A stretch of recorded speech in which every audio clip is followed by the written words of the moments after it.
So if I've received your mail, why is the hybridization buffer so expensive? Oh, my mic was off. I'm sorry. So most of the reagents are not that expensive, except of those this hybridization buffer. Does it contain gold or what? Silver and platinum particles. I'm joking.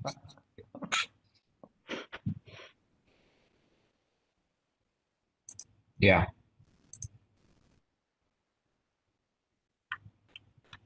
And don't so 33, 34, and 35 are from a company called ACD.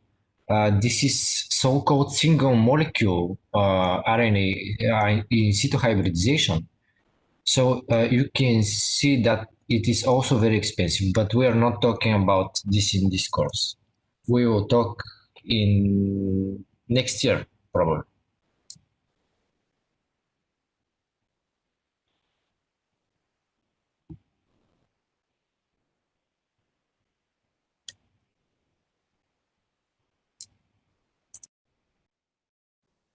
So the RNA inhibitors are very expensive as well.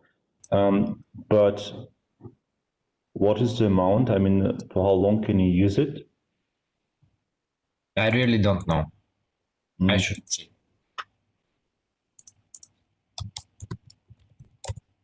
So you only use 1 to 2 microliters. I don't know what is the bulk quantity. Let me check.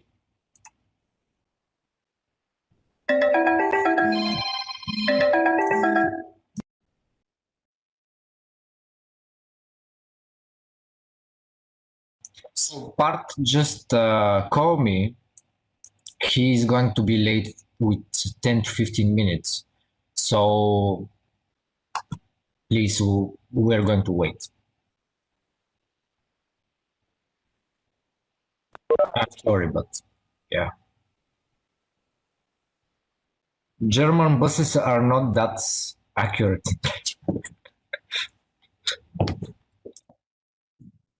I was checking the RNAs. It's, how much is it?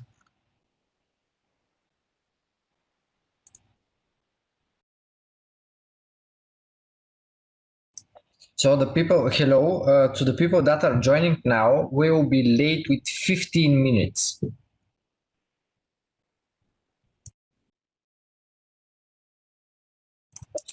So I have searched for the RNA that you are talking about. 1 microliter contains 20 to 40 units, and we use only 1 microliter. The total amount in one Eppendorf tube that is provided is 1000 units. So this is around, this is for a lot, basically.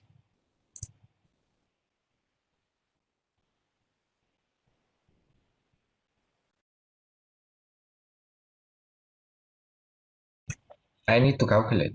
So for for those that are joining now, part is going to be late with 10 minutes, so we will start in 10 to 15 minutes. I'm sorry for the delay.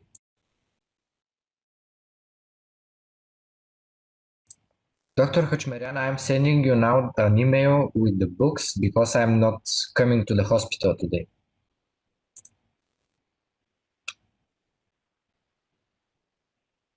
Hi, thank you. I will share it with the other colleagues. I will now share you my email or probably on the genetic department. And sorry for not speaking on the mic because I have 2 children around. So that's why I am never answering on time. No. A nice head, by the way, David. Okay, thank you. It's really nice. I'm sorry for my stupid questions. I'm supposed probably to know much more about the methodology, but we actually are not dealing a lot with this. And I'm a little bit ashamed to tell you the truth, to ask you all these very basic things, but I'm really into I wish to implement some new techniques in the laboratory. So thank you once again. No problem.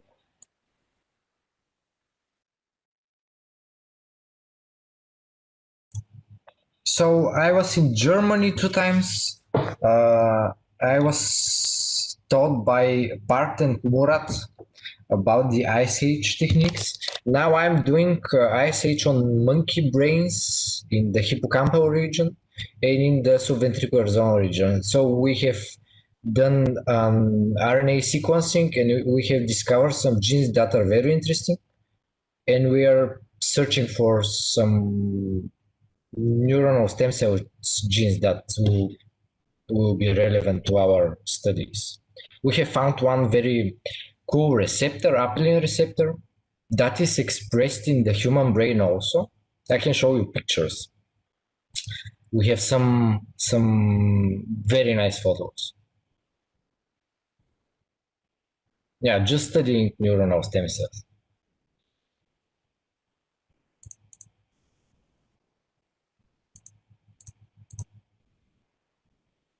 And also because apelin has a ligand to it, I will show you photos. They are very beautiful.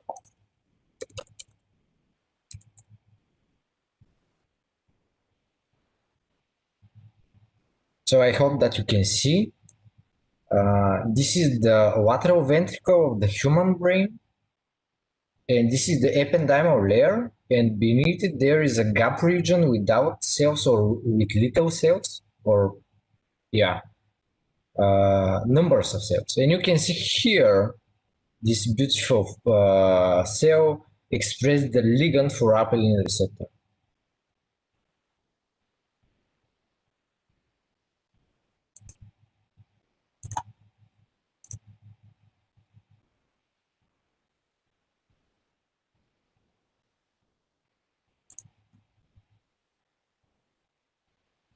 Also, if you have time, you can take a look at the database that is created for the genes that are expressed in the monkey post ischemia. So you can see here, this is the site. It's with collaboration with Max Planck Institute in Göttingen and Medical University Varna with the help of Humboldt Foundation, because Professor Anton Tonchev is a Humboldtian. And you can see here, if you click browse on genes, you can see all the 150 genes that are done on the monkey brain. And you can see here the apelin receptor. Oops. You can see also the sequence and reverse and forward primers, which is very nice to have those. So when you're want to do some experiments, you know your gene, you can first search some databases like this one or GenePaint for the primers. If you don't find the primers, you can design them afterwards. And here are some photos. Oh, I cannot load the photos. I'm sorry, because of my internet.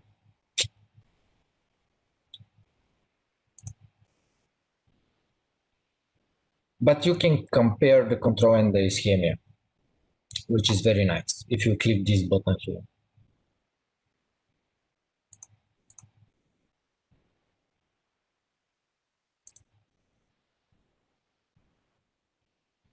Yeah, I will send you the link now.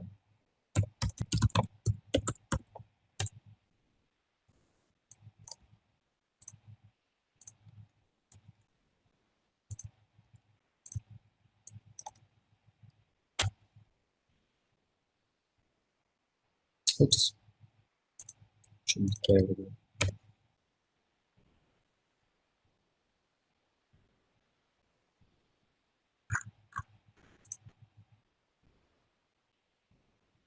David, can you open the link and share the pictures, because my internet doesn't allow the pictures?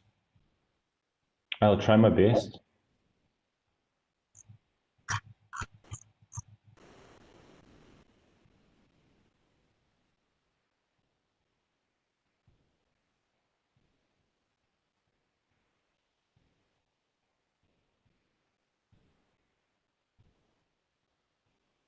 You can click on Broad Genes.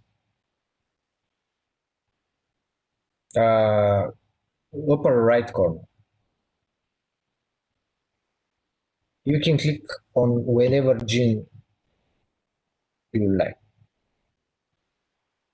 On the photo of the gene. Yes.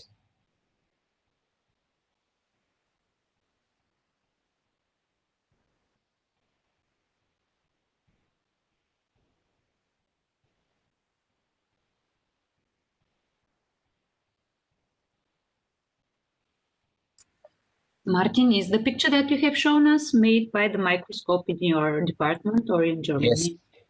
Wow. No, it is done here. Is that Everything. I have opened it, but it's much uglier than yours.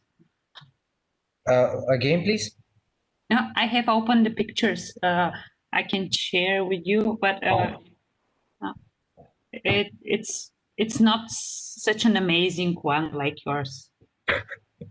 No, those are just to see the expression in the. So this is David will show us. This is the nucleus caudatus, and the ventricle, and the important part is between the ventricle and the part of nucleus caudatus, the subventricular zone where neuronal stem cells reside.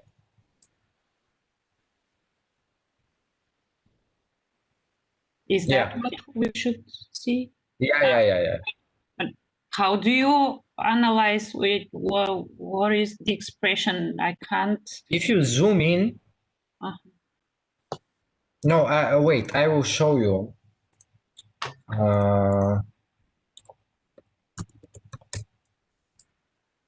Wait a second.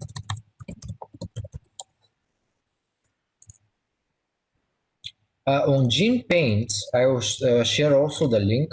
There's a very good explanation about the expression patterns that you are going to observe.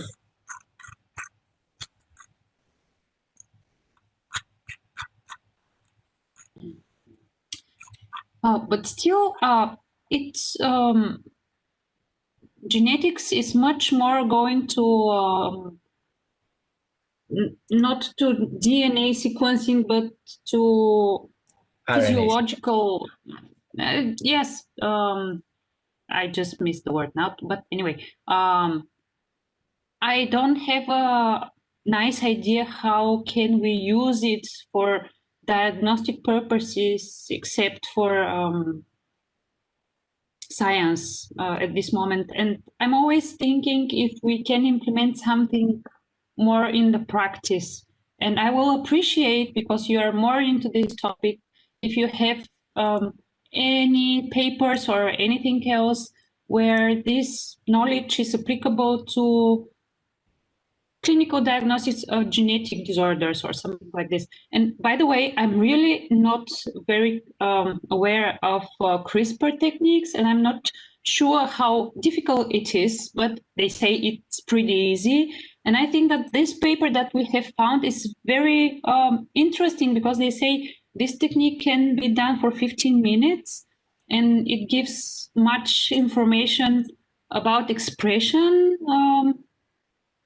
I don't know if you were able to read it, and do you think we can do something like this? It sounds very fancy, by the way, also, so maybe they will fund us if we decide to do it.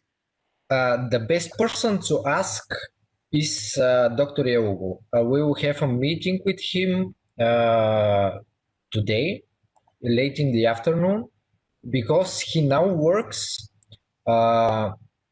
in a company that's I don't know what exactly his work is, but he works in a very nice company. So he's the person that will translate the ISH to the clinic. And great. tell you all the information you need. Okay.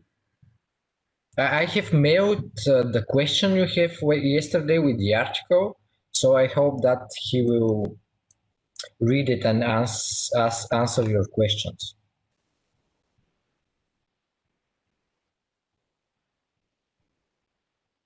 About the expression, I forgot.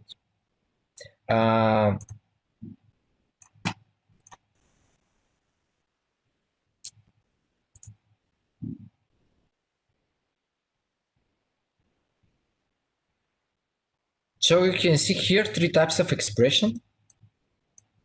We have weak, medium, and strong. Weak can be also the expressions can be categorized upon the number of cells that you observe. So depending on the, I will show you. I cannot share, but you can see the difference. But is there an artificial intelligence that can tell you, or you have to do it by yourself? The thing is that you have to do it by yourself. In the university now with Associate Professor Pavlov, we are working on an algorithm which can tell us the expression automatically by AI. But we're in the beginning. There is a software also, but they are not very accurate to tell the expression. Like cell detect is one of those softwares. And for example, every time you stain tissue, you should do a control, one without the probe, because this weak looks very like there is no staining. You can see here are some cells, but the weak ones look exactly as the controls from time to time. So it's very difficult to quantify the weak ones. The strong ones are easy. You can see the cells. The weak ones are very hard to do.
So while we're waiting, I will tell you what we are going to do today, what we did yesterday.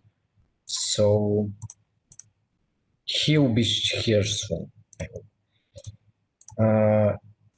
So today's program, with a little bit of delay, of course, we will show you the second part of the ISH protocol, the staining protocol. Today we are going to stringency wash the slides, and we are going to develop the signal. Yesterday we did I'll show you the protocols. By the way, the protocols are already in the site. I will send you the link. We have also included a probe preparation file.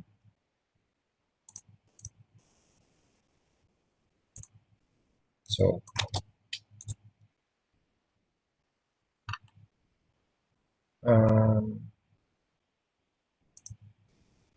and the slides were not with amplification, which is very important. So we permeabilize the tissues, we wash them, we apply the protein escape, Of note here that different tissue require different protein scale amounts. And we hybridize the tissues with the probes. So for the preparation of the probes, part is here already. So for the preparation of the probes, you need a file that we have provided. Here is the file.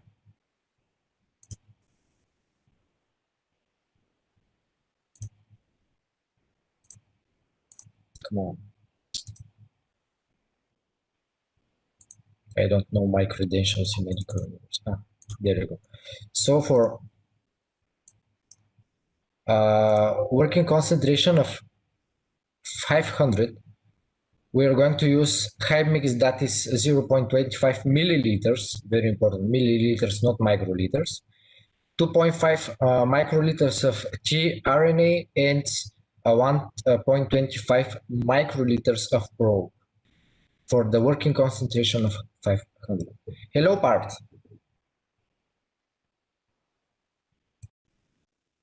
Hello, sorry, I am a bit late.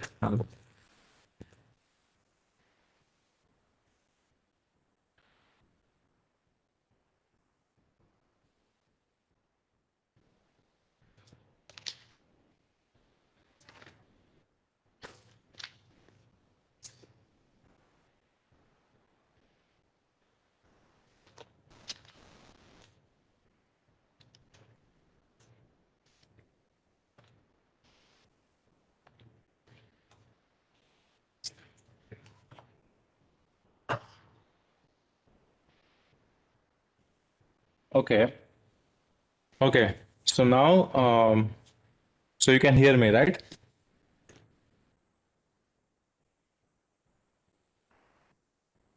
Yes, my mic was mute time, sir.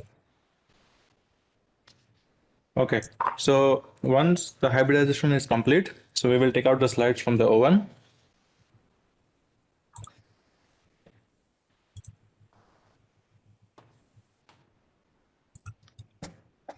And we have the sodium citrate buffer. So that is 2 times sodium citrate buffer, and we have to do the washing steps. So we will use 2 types of buffers.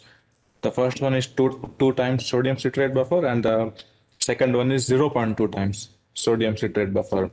So this stringency washes are very important. This we have to do properly so that we get very less background. So the first wash is with 2 times sodium citrate buffer, and so so I hope I can zoom in. Yeah. So these are the slides, and I will first remove the parafilm.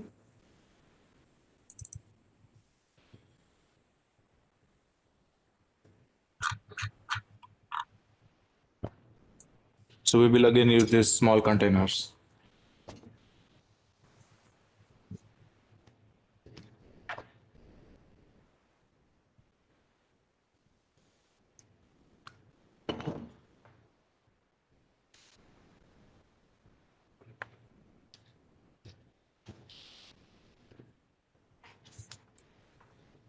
So we will put the slides in here.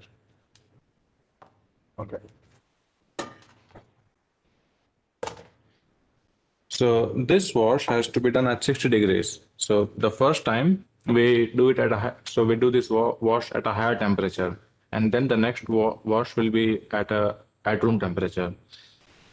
So I will keep my slides at 60 degrees now.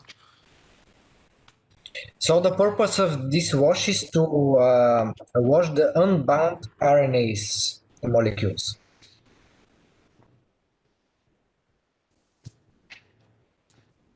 And of course, to prevent the background staining. So if there are some RNAs that are not bound to the tissue, they eventually will be stained by the precipitates that we're going to use.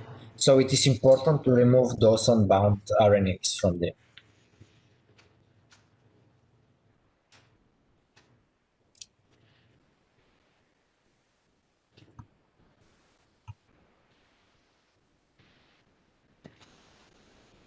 Okay, so what we can do now in order to save time is there is a 0.2 times sodium citrate wash, and that is for half an hour. So 2 times each. So we can do only one wash here, and we will do it at 60 degrees as it is. So like we have to. So basically, it's recommended that you do 2 washes, but now since we are late or I am late, so I will reduce it to like 1 wash. Okay. Yeah. And yeah, the other things remain the same. So if so we have like this 90 minutes incubation today with the anti-deoxygenin, the secondary antibody. So maybe we should perhaps do this before lunch. Yeah, and we can proceed after that. Yes, exactly.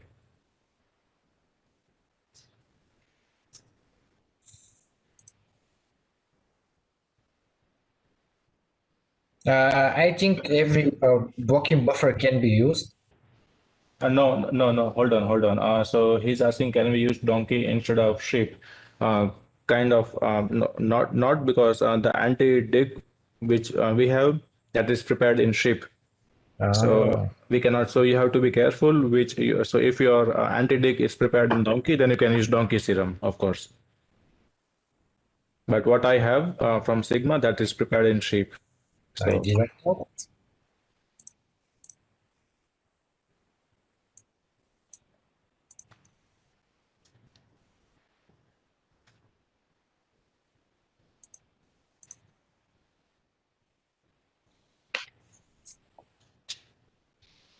So at the end of the protocol, here the last step we have the staining, that is TMN plus the substrate, the NBT and the BCIP.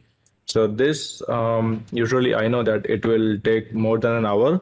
So what we can do instead is I have the slides which are stained with TNS3 and also NKX 2.1, so I can show you the results so that you don't have to wait for 1 or 2 hours, until the signal develops, so that you get an idea of how the stain looks like. Yeah. And basically on the next day, okay, Martin, if you can scroll down, please. Okay, so the next day it's just washing normally with PBS, and then you do the cover slipping, which you use the hydro mount. So that is very very simple. So, and after you do the cover slipping, it's better to dry the slides in an incubator at 37 degrees. Uh, so the sections I have used, they are 20 microns thick.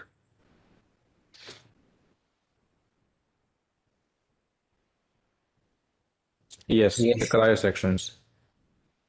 So basically, I have used sections which are 10 microns, 15 microns, 20 microns, 25 microns, and all of them have worked fine with this protocol. So basically, if you have very thin sections, then you have to be careful with the amount of protein escape concentration. Yeah. And that, like, so the advantage of thinner sections is that you will be able to see individual cells very clearly.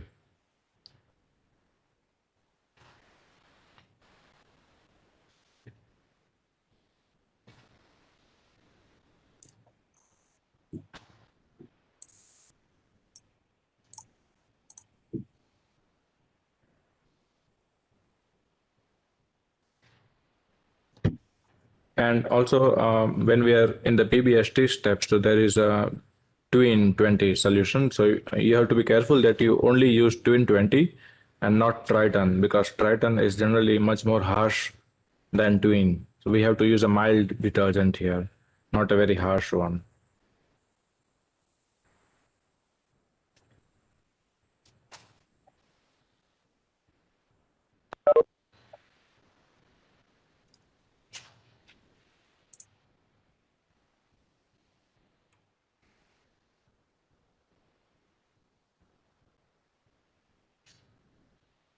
What about that though?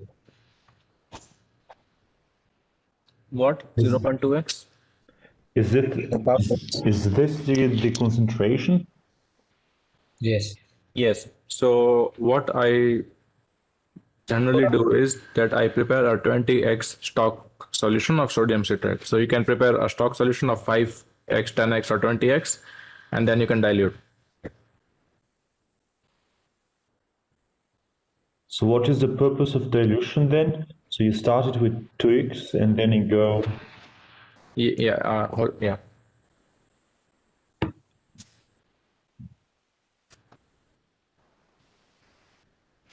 So basically, after the probe hybridization, what we are doing is uh, uh, a strong stringency wash. That's with a concentrated citrate buffer.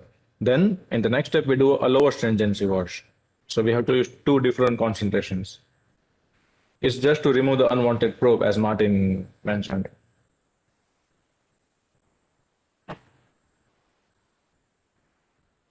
So the main idea of the washes, you can also increase the washes. Like if you feel that there's a high background, let's say, so then you can always play around with the washing steps, and you can increase the number of washes and try to reduce the background.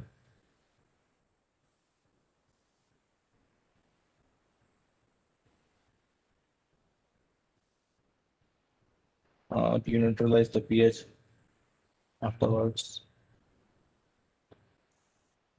So what is the pH of the citric buffer? Is it acidic, right? Yes, so I should let me check.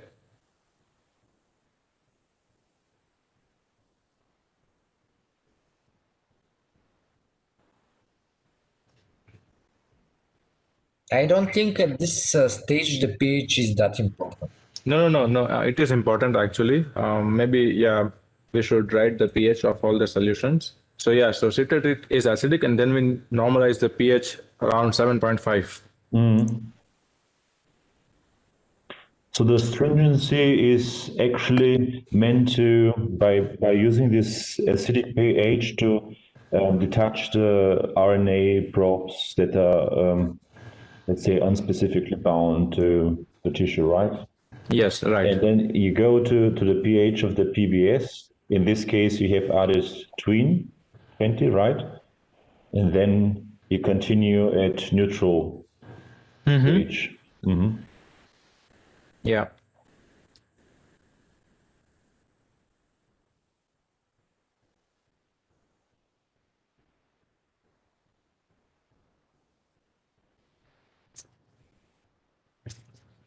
Okay. So now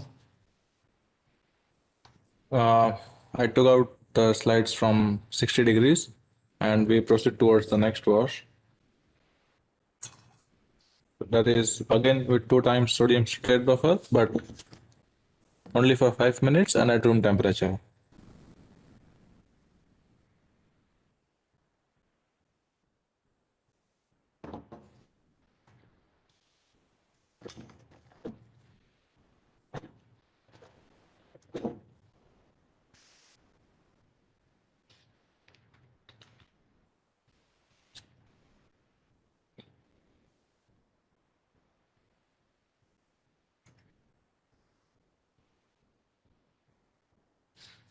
If you want, you can also do the washing steps on a shaker at a very slow speed, but generally it's not necessary. But if you want, you can also do that.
Okay, so now we will proceed towards our third wash. So with 0.2 times sodium citrate buffer.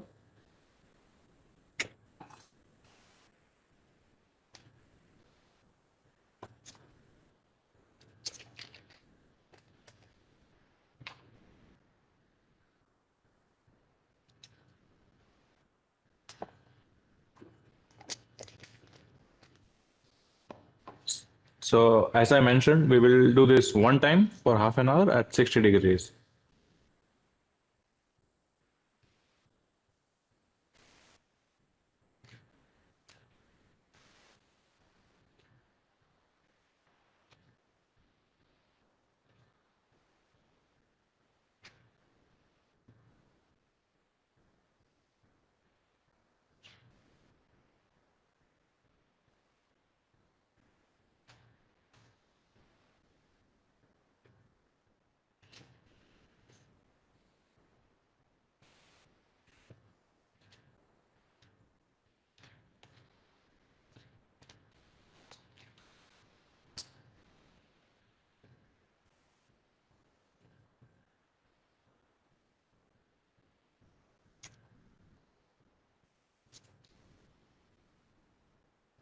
So are there more questions so far regarding anything, the primer design or template or probe?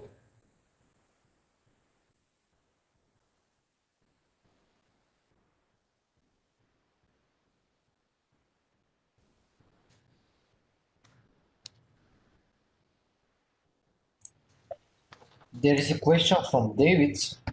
What's your recommendation? How many samples maximum should one do at one go to still have nice results?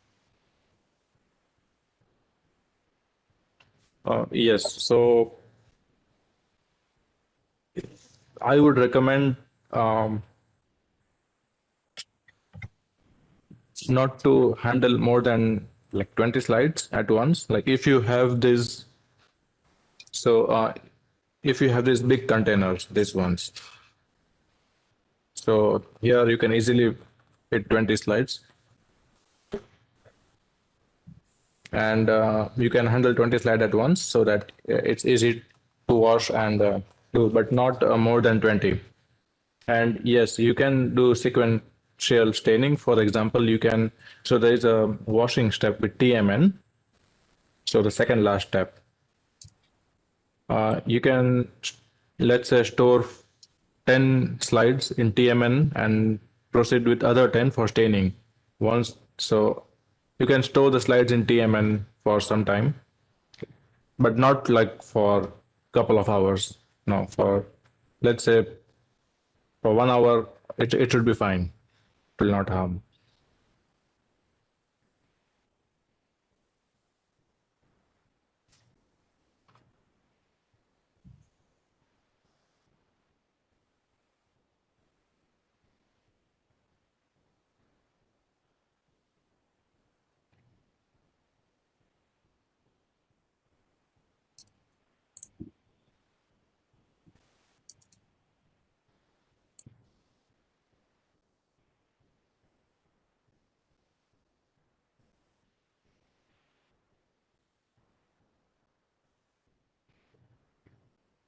Also, during sectioning, you can, for example, fit more sections on one slide. So let's say all our mouse sections, so we have 4 sections on one slide. You can also have 2 sections on one slide or 1 section per slide. So yeah, so what Martin is showing, so this is how we have the slides. Because in the institute, they have, how is it called in English? Workshop, meta workshop. And they can design all those goods. So for example, this is a chamber. Bart, can you explain this chamber? Yes, What's so the purpose? yeah, so this is a cryopreserving chamber. Basically, so when we dissect any tissue, for example, brain or the mouse embryo, so we have this a copper plate which is brown, right? So we fill this chamber with the freezing medium. So we have the OCT freezing medium, and we fill this 3/4, and then we put our tissue in here in such a way that the tissue is exactly placed at the center from all the sides. So it should be Thank you. exactly in the center. So as you can, I don't know if you can see, but there's a plus sign on the in the chamber. So this helps us to orient our tissue that it's exactly in the center with equal distance from all the four sides. Yeah, and then we place this whole chamber in a uh, in a ethanol box, like, which is at -80. So then gradually the freezing medium, it will freeze from bottom to top.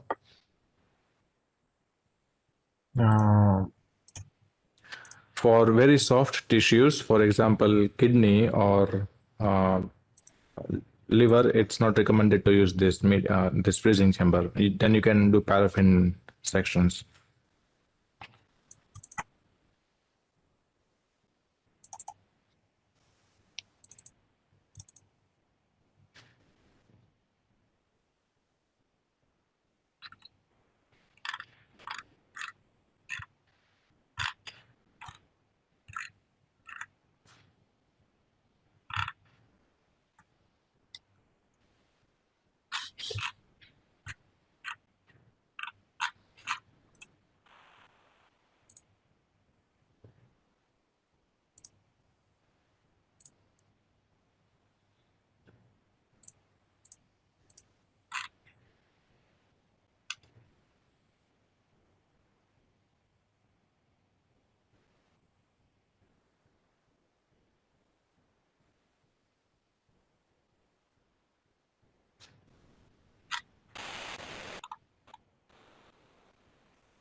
So this is the gene pen database, and if you want to look at the expression pattern for any gene in mouse at different stages, you can always go to this web page.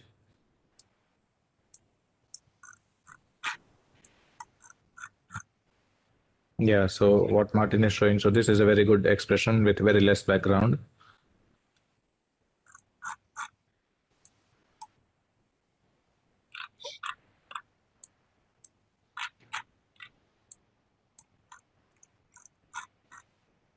Here, for example. Yeah, so the blue staining is what, that is the expression.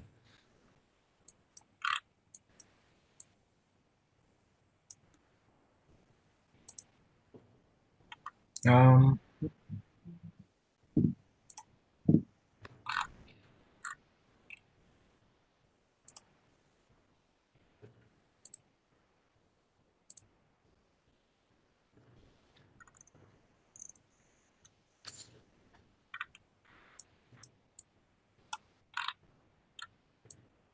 So as you can see here that there is quite some background.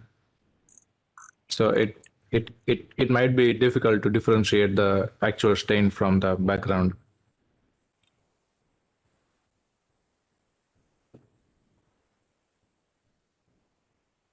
Also note that here is the sequence of the mRNA. Yeah, but can you go below? If you can scroll down. No primers for Yeah. So this is because, so if you see that there are no primers listed, that means that this probe was designed using cloning method, not via PCR but via cloning. So actually they cloned the whole mRNA, and then they purified the clone. That's a very tedious work, and like people have stopped designing probes via cloning because it also takes a lot of time. So the easiest and the most convenient way is to design the primers and then do PCR.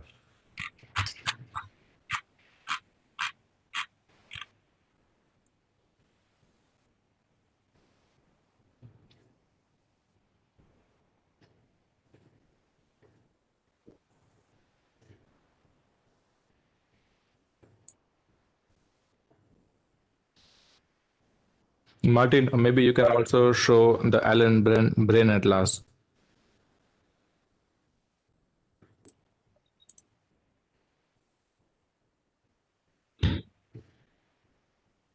So there is a question from David. Can you use isolate signal intensity between two conditions for assessment of expression level differences?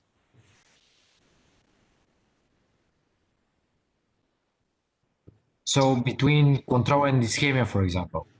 Yes, it's shown in the monkey niche database. You can do that. Yes. So Martin, maybe you can open the monkey niche and we can show them, then it's more easy to explain.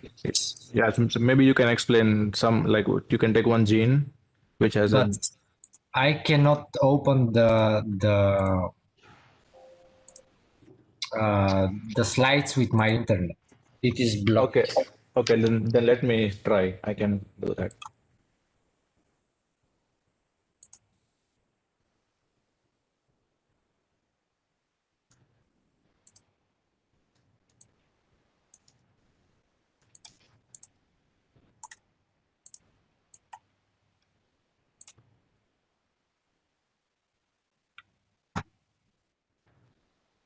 The important step when you do controlling ischemia is that the controlling ischemia should be done on one run. So the background is equal to both of them.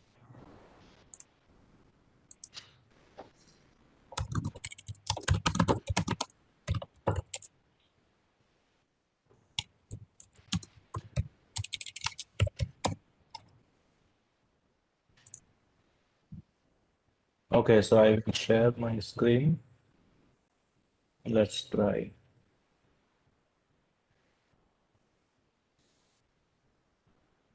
Okay, so I have here GFAP, which is the control.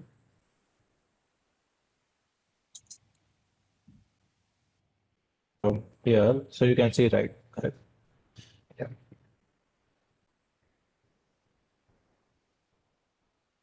And you can compare the two images, the controlling ischemia in one window. So by clicking these windows here. Yes. So here you can see, okay, I will zoom in. So this is the expression here, the SVZ.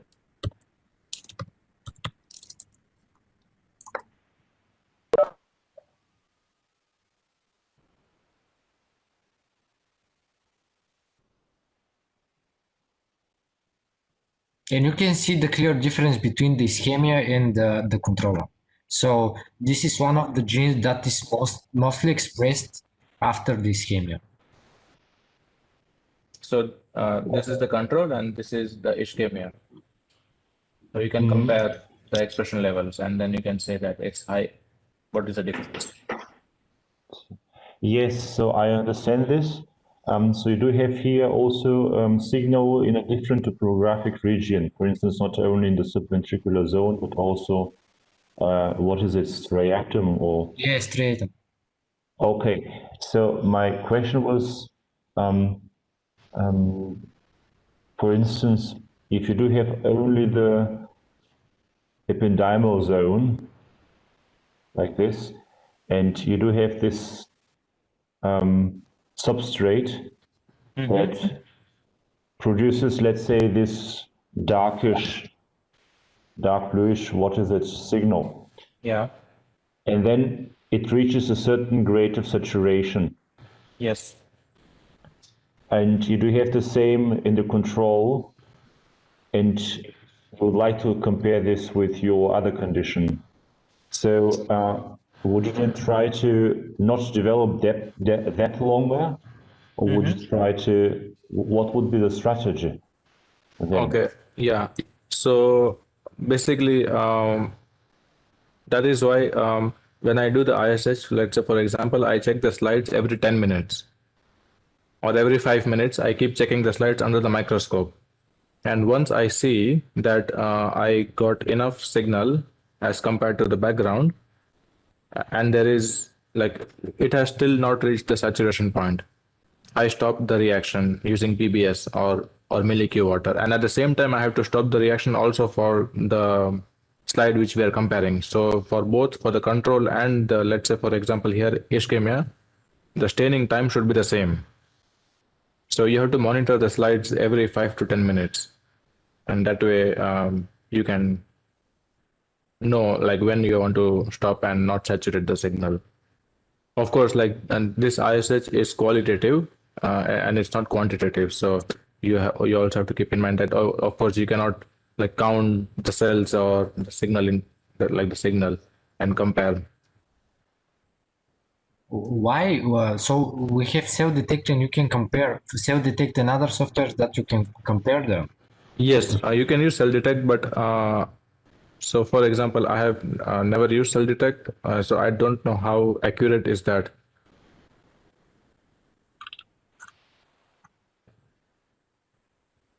The important thing here is that when you compare two tissues or two conditions, the slide should be done at one go Yes. because of the background and the staining conditions. They should be the same. Okay. Dr. Pavlov, do you want to add something about because you are an expert in this field? Not very robust and reproducible, though. I mean, if you'd like to count something, as this suggests, Martin, so you would go, let's say, into the one striatum and then into the other one, and then you would count just the number of positive cells, right? This is what you meant. No, by signal intensity, it is measured. Ah, okay. So there are different strategies. It could be either by object number. I think this is what the cell detect does. It actually reduces the dimensionality. It reduces the resolution to a cell per pixel, and then counts positive cells in different counts, choosing different levels of saturation. Yeah, not exactly. There are many parameters there in self-detect, and the expert could tweak them. The other is if you don't have a saturated signal, you could actually use the levels, the intensity levels. And we have ideas that probably combination of intensity levels and spatial distributions of these intensity levels could be actually used for much accurate selection and counting, and probably also quantitation. But of course, this is there is no perfect solution because it would be used already. Our brain have a very interesting way to quantify them, but it is also very parameter rich. So basically, you need a very good expert to tweak the algorithm as well. And I think that many people are working on something to use more robust and more reproducible. But yeah, we are working too.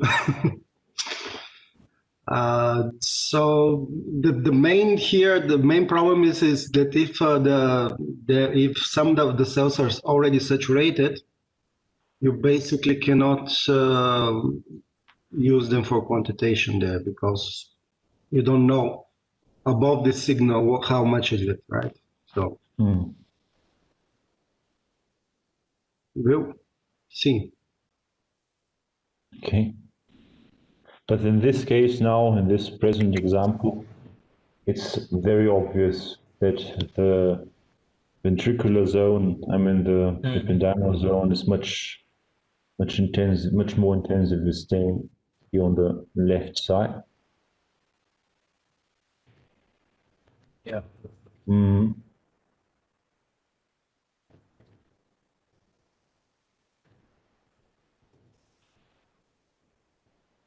Okay.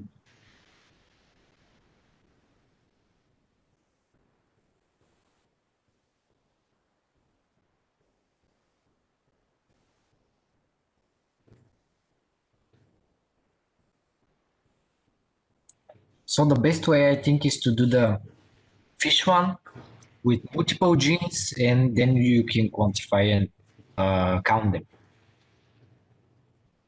Yes. But the scanning process is a little bit longer.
So this is the page of Harlem Brain Atlas. They also have a section with Ice Age.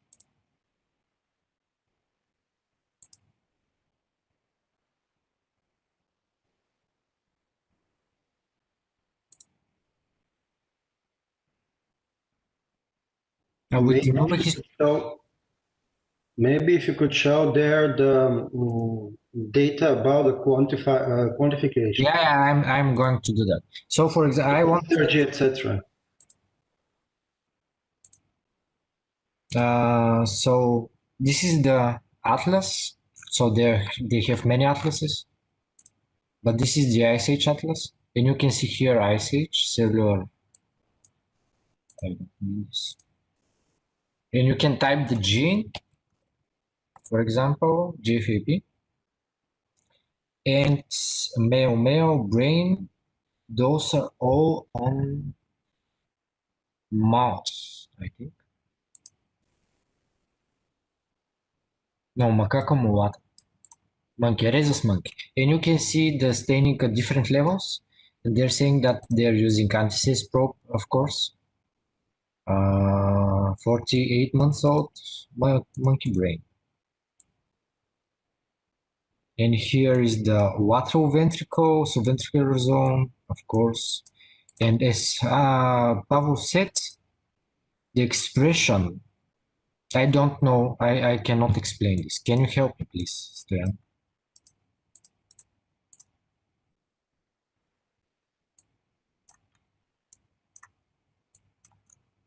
Okay, so can you combine ISH with, let's say,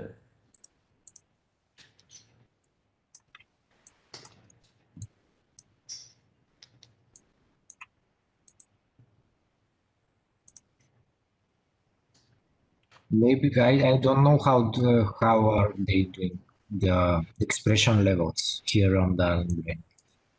But you have the option to do that, to compare. Yeah, so like I have combined in situ with IHC. So yeah, so basically when you are performing, let's say, immunohistochemistry, it's always important that first you do the in situ RNA and then you perform the immunofluorescence or the immunohistochemistry. So yeah, although because in the in situ we are using protein SK, although that will degrade a few proteins. So I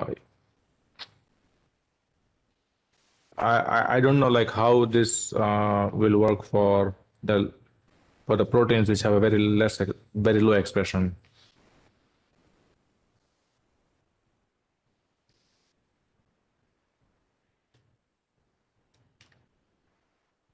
But you should never perform immunohistochemistry first, and then because if you perform immunohistochemistry first, then you use protein SK for the in situ, it will already degrade some of the proteins, so you will lose a lot of signal then. And I'm not sure about trichromatic stain or eosin, so.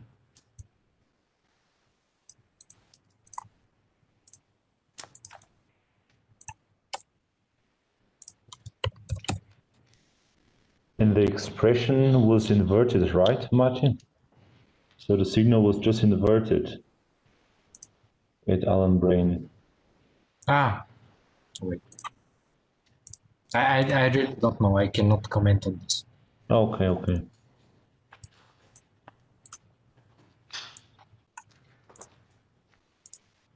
I have load.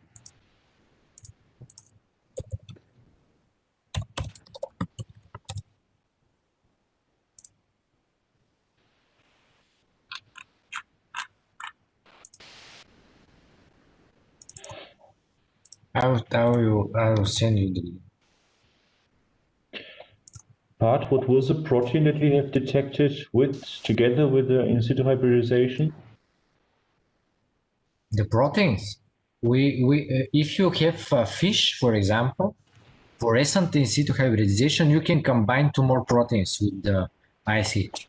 So the total amount is 3, and the only limit is your camera and your cubes on your microscope.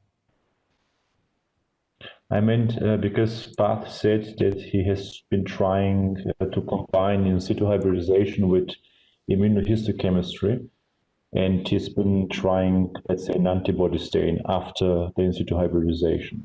So my question was, what was the protein that you have tried to detect after the in situ hybridization?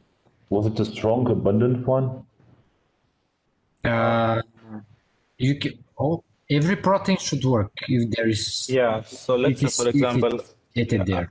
Yeah, I have used, let's say, for example, I did ISH on a long non-coding RNA first, and then on top of that, I performed immunofluorescence with PAC6 antibody or PAC6. TBR2 antibody, you know.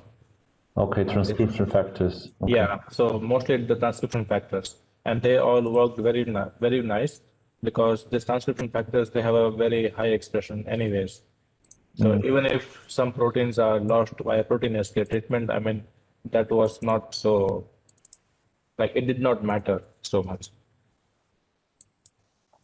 And was it fluorescence that you have been trying to do, or was it just light microscopy? What was it? No, that was fluorescence. So both RNA ISH was fluorescent and also the immuno, and then immunofluorescence, yeah. Cool. I'm searching for some photos that I have on my computer so I can show you. So just wait a few minutes and I'll. Sure, sure.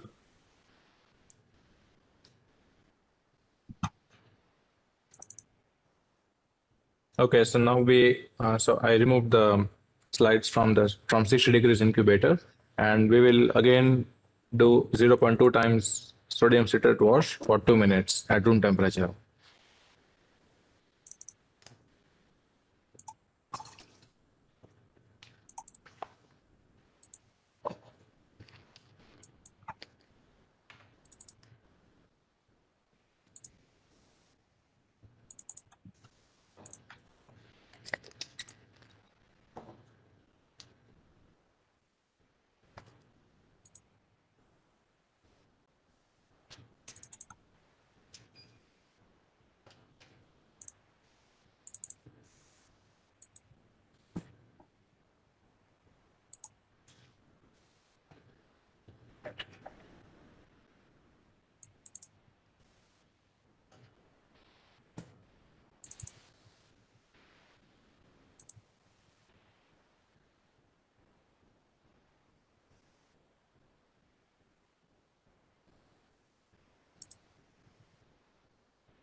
I have found, but not my picture. This is from an article that is was published.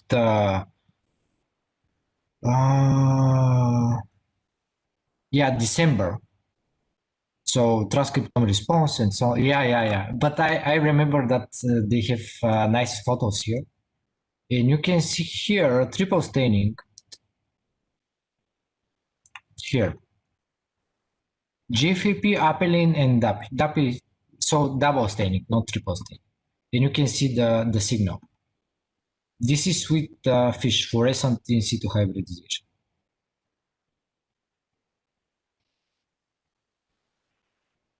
And this is triple staining.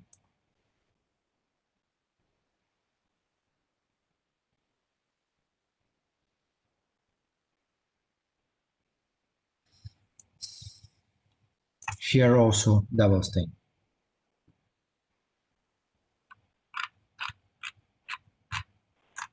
Yeah.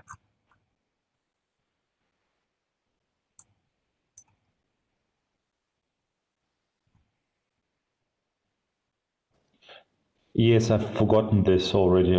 So the apelin was stained via in situ hybridization. GFAP was an antibody, right? No, they're both ISH. I think so. Yeah, they're both ISH. Okay, so there is no. The BRD is antibody. The BRDO is antibody and the apelin is ISH. I'm not sure about the GFP here. But the BRDU is 100% an antibody. Cool.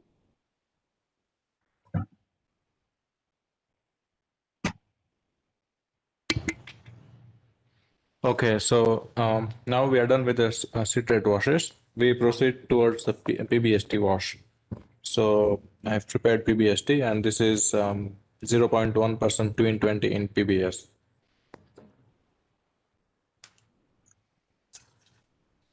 So we do 2 washes for 15 to 20 minutes each.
Okay, so now we have the second Pbsd wash again for 15 to 20 minutes.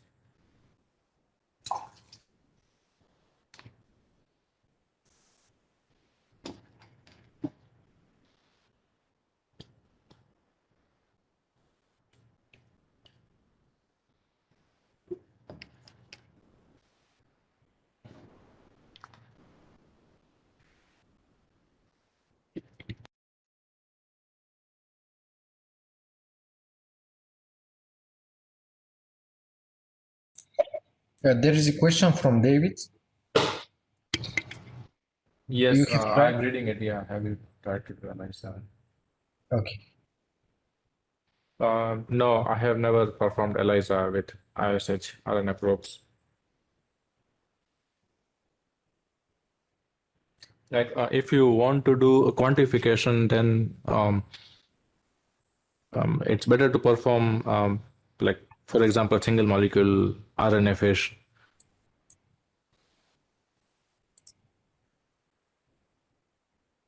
Or as we discussed, like before, you can also do cell detect. You use cell detect software to do the quantification.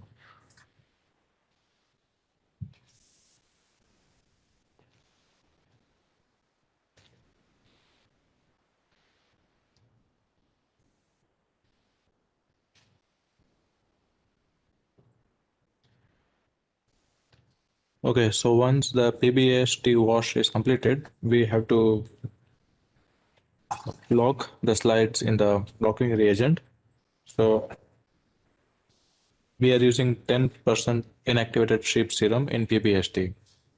And this is mostly to prevent a high background stain.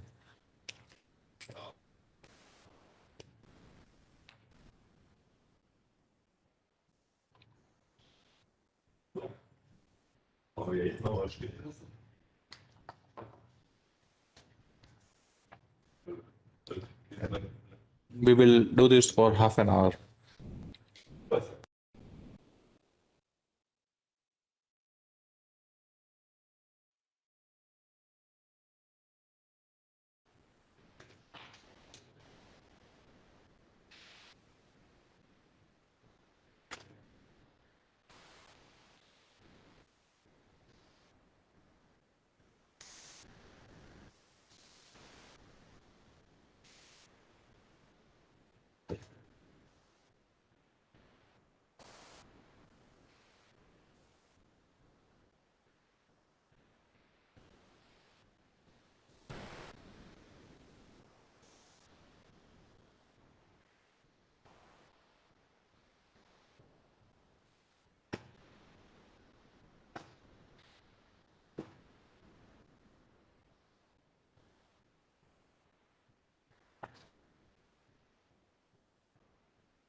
Okay, so now the blocking is completed, and now we have to add the secondary antibodies. So here we have the anti big oxygen in alkaline phosphatase. the concentration we are going to use is 1 to 1000, and we will prepare 1 microliter of the antibody and 1 ml of sheep serum in Pbsd. So this will be our reagent. And again we will apply the antibody directly on top of the slide, and we will cover it with paraffin.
So again, I will cover this with paraffin.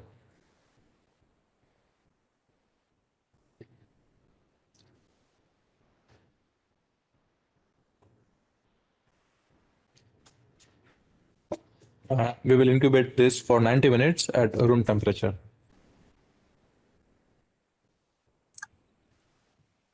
I think an important note here is that there shouldn't be any bubbles beneath the paraffin. So when you are putting the paraffin, be careful when you to avoid forming bubbles.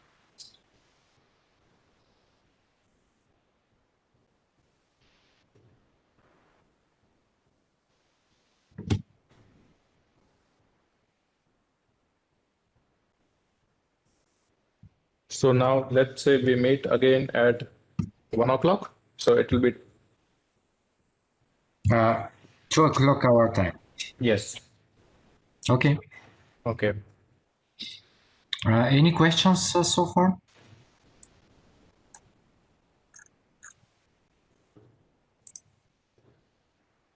Or part we can meet at 3 o'clock when the or 2:30.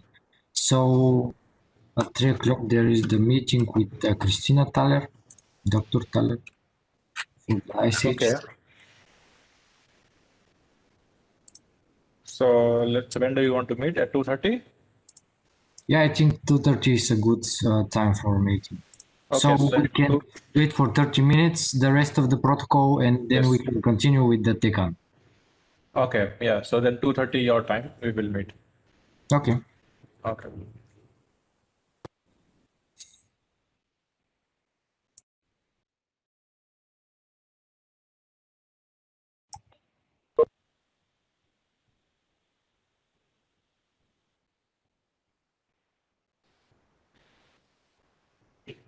Okay. So once the hybridization is complete with the anti-deoxygenin, uh, we have to wash with Pbsd 2 times for 20 minutes each. This is to remove the extra unbound anti-deoxygenin so that we do not get a high background. So I already did the first wash for 20 minutes, and now we can do the second wash for another 20 minutes.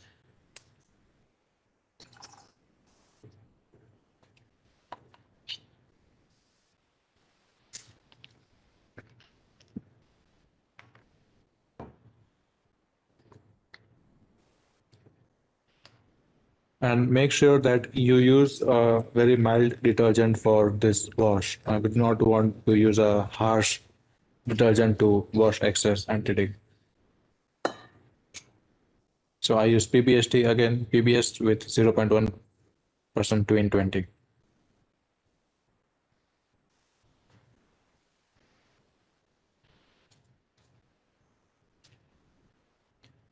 So after the 20 minutes of wash with PBS, we have to wash the slides with TMN buffer, which is basically again Tris NSCL buffer.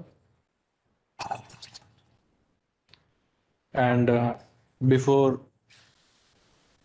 before that, when we prepare the TMN buffer, first thing is it should always be freshly prepared, and we have to add levamisole hydrochloride powder. So the levamisole is basically a quencher. So it's a quenching reagent that will block any alkaline activity or any endogenous phosphate activity which is present inside the tissue. This will result in very less background. So I have already added levamisole here in the TMN buffer. So I will incubate the slides at room temperature. You can do it 1 time for 5 minutes, or you can also do it 2 times for 5 minutes.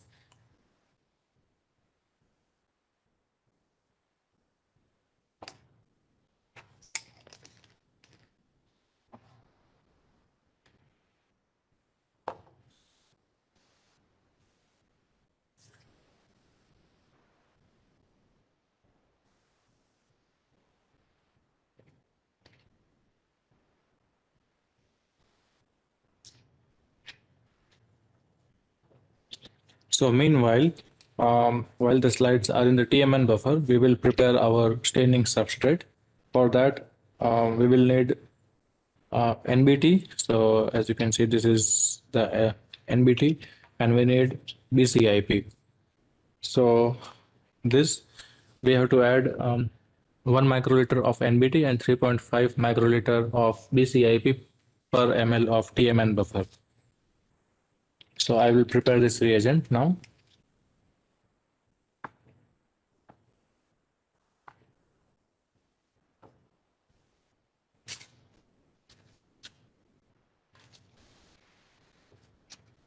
And since this reagent has to be kept in dark, I will put an aluminum foil over the bottle so that so that the reagent is protected by light.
So after 5 minutes, we will discard the TMN from the slides.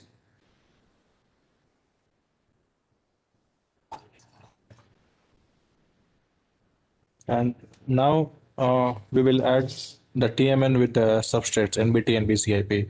Now, because the whole reaction has to be carried out in the dark, either you can place the slides in a dark room or a box. Or so what I will do here is I have an aluminum foil. So I will cover the slides with the aluminum foil. I will cover this box with this foil.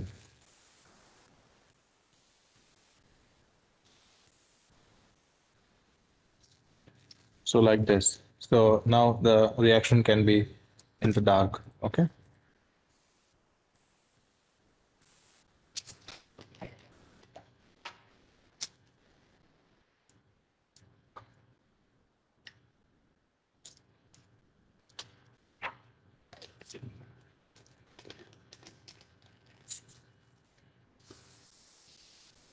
So this is, now we have to keep this for more than an hour, but what we have to do every 10 to 15 minutes, we have to check the slides for the signal development. And if you feel that the signal has developed as you need, so before the signal reaches the saturation point, you have to stop the reaction by putting the slides in PBS. So you have to monitor the slides every 15 minutes. Now I will put the slides in a dark box.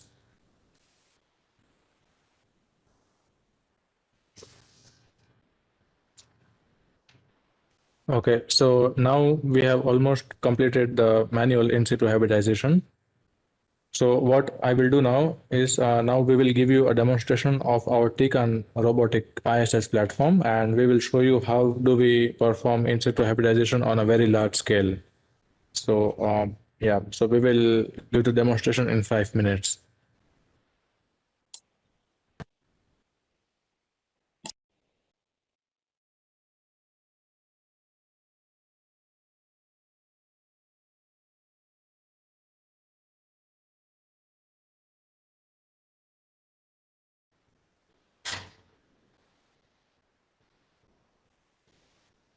Martin, can you see the robot?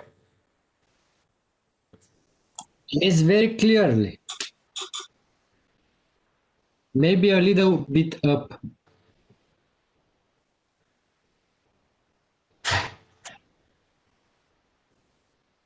Your camera, I mean.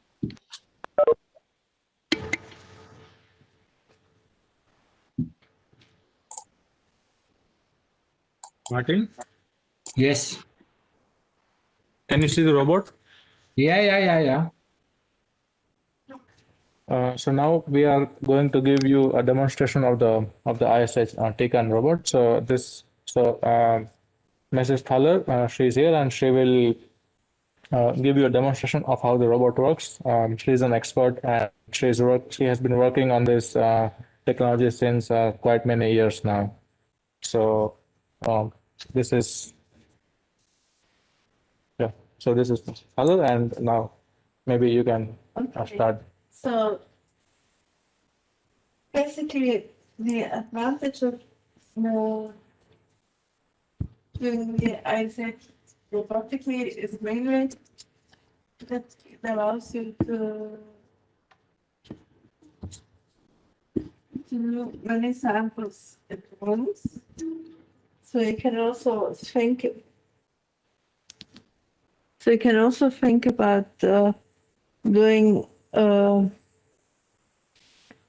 comparison of various stages or types of tissues that otherwise it would be rather difficult to do in such a large number. So it's basically the same procedure that Bart has described before, but it's just that we can do this with the help of a pipetting robot. And basically we have a setup that pipettes sort of from a certain vessel to the slides. And the other main feature is that we are using a flow-through system. So that means that we have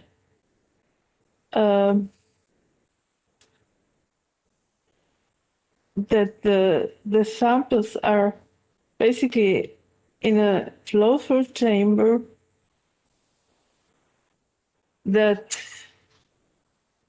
allows us also to use sort of a minimum of reagents to some extent. And we explain? Yeah. Have you explained this? No. Okay, so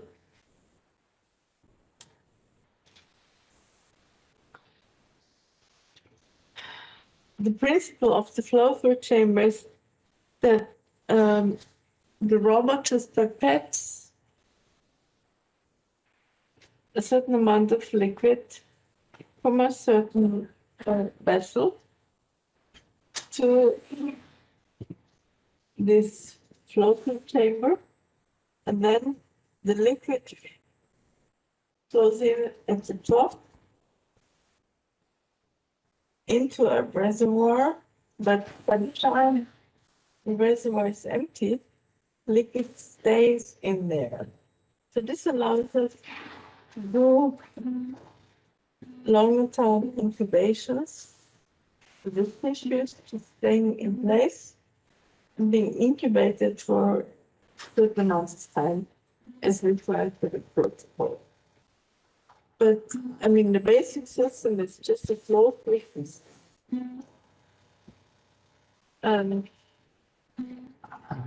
then, of course, you can wash and you can add different reactions at specific times.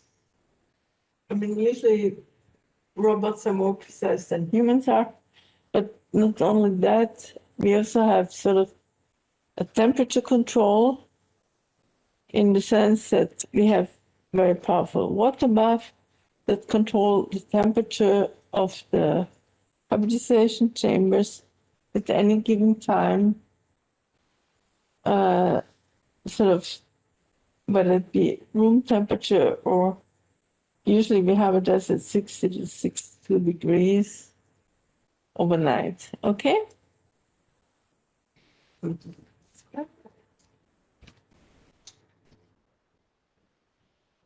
So this is the main difference between doing the hybridization manually and robotically is that, of course, I mean, you have a shorter time to finish the protocol because you can have the robot do things overnight that you only want to come to the lab to do. But I mean, otherwise there's not. It's basically it's just a pipetting robot that's adjusted by the protocol to deliver the solutions to certain hybridization chambers at certain times in the required amount, and that's pretty much it. Okay. Okay, so I will explain. So, are there any questions?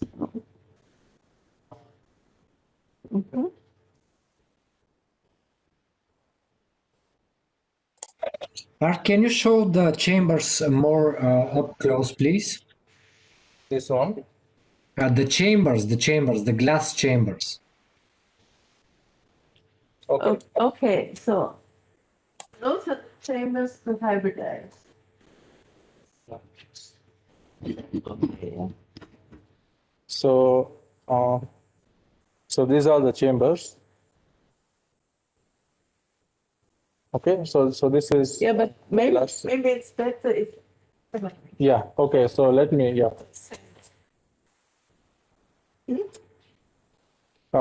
so we will show you how do we assemble the chambers now. Yeah, it will be great. Yeah. So here you can see.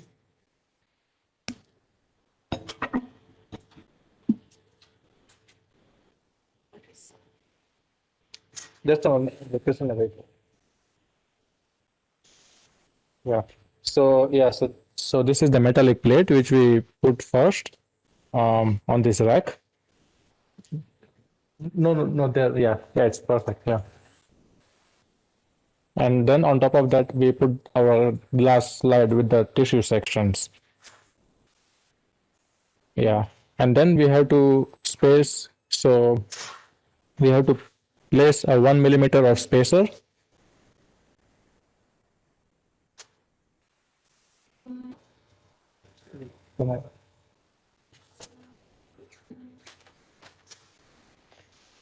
So now we have to put a spacer which is like 1 millimeter. And then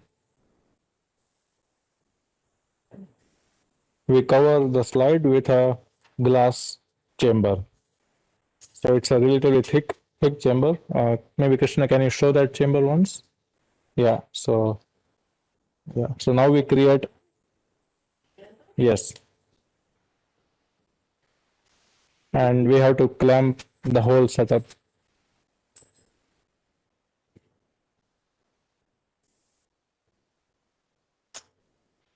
So the first clamp at the top and the second clamp at the bottom. Okay. Yeah, and then we put the whole setup here. So basically, it's really the right angle Yes. so that the flow through is.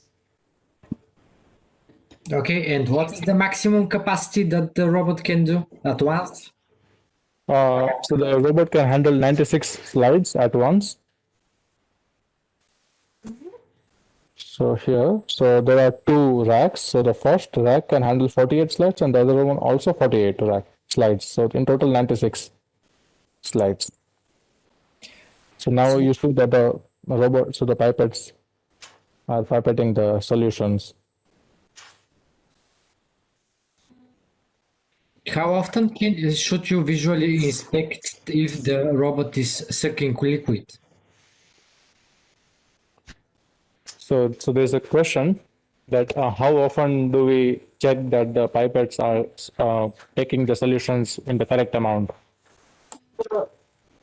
I mean, this is what we established at first. I mean, Yeah. of course, the flow through is the same, and then, I mean, the basic problems might be air bubbles.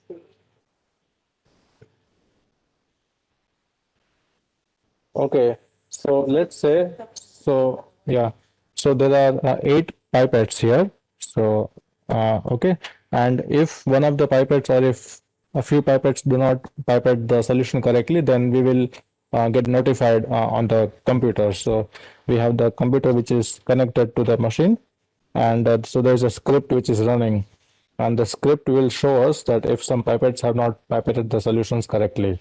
So this is how we know that everything is working fine. It's actually more precise than any human one. Yes.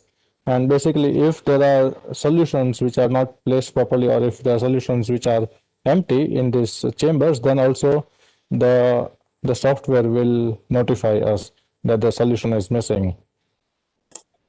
So it will not pipette just empty. So you see now.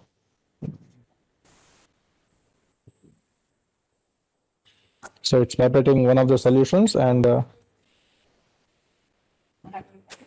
That's now it will go.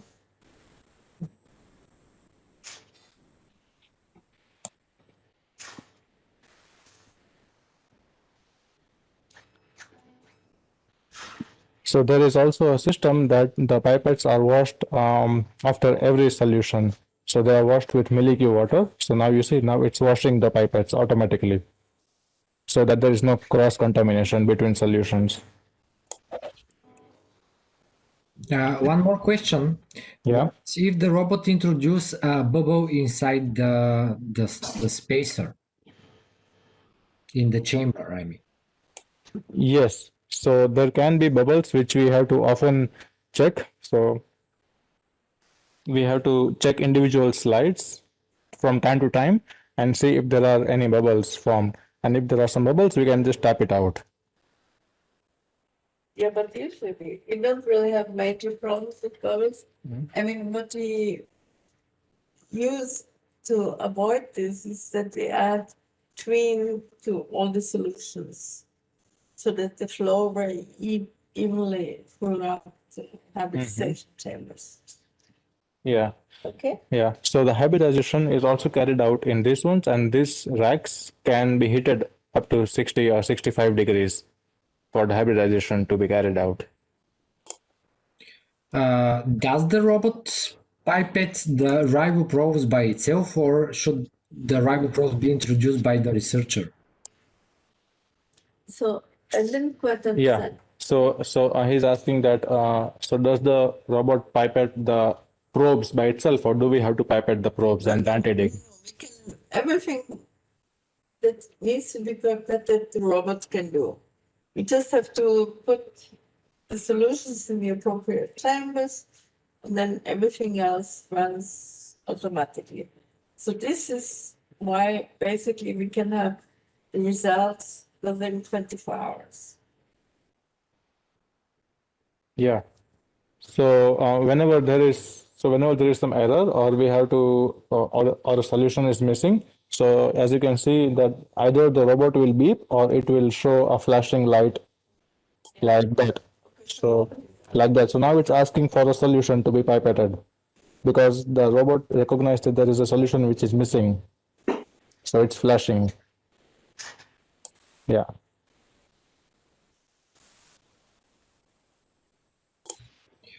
What else can you do with this robot? Can you do immunohistochemistry?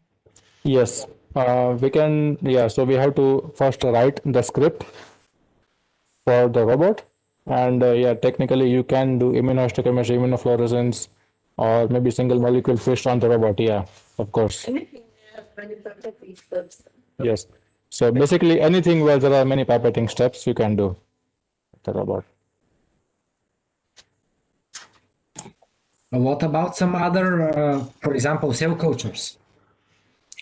Is it well adapted for cell cultures? Can you adapt it for cell cultures? No, we cannot do cell culture work here. We cannot do cell culture work here. So he's asking that can we do cell culture? Cell culture, not in here, but there are different setups.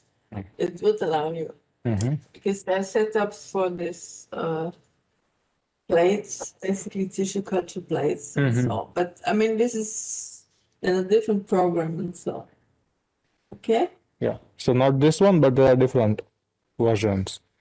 So you can buy an additional equipment and you can modify this, for example, this one to do the cell cultures. Yes. Or you can buy another robot just for cell cultures.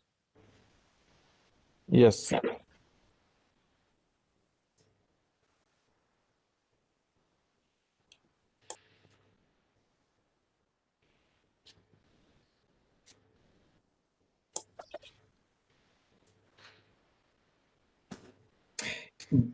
One more question. Which is cheaper, the manual in situ hybridization or the robotic one?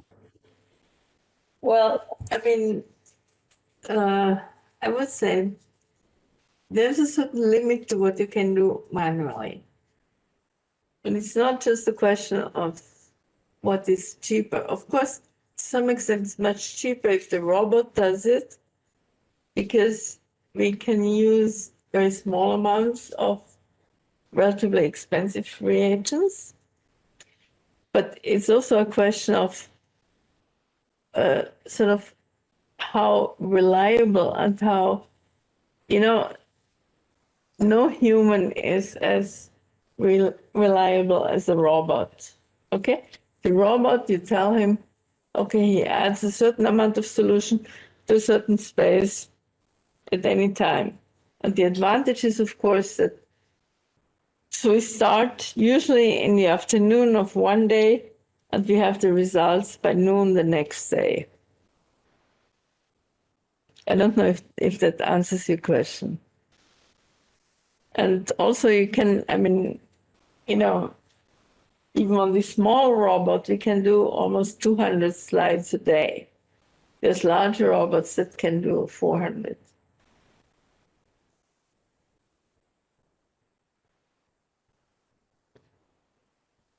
So of course, when you're doing such a big database, you need a lot of slides per day done. And manually, you cannot do that many slides. Yeah. So so he's asking that when we want to create a like a database, then this robot is much useful. Yeah, of course. I mean, if you look at something like the Allen Brain Atlas, I mean, this was created by this technology, okay?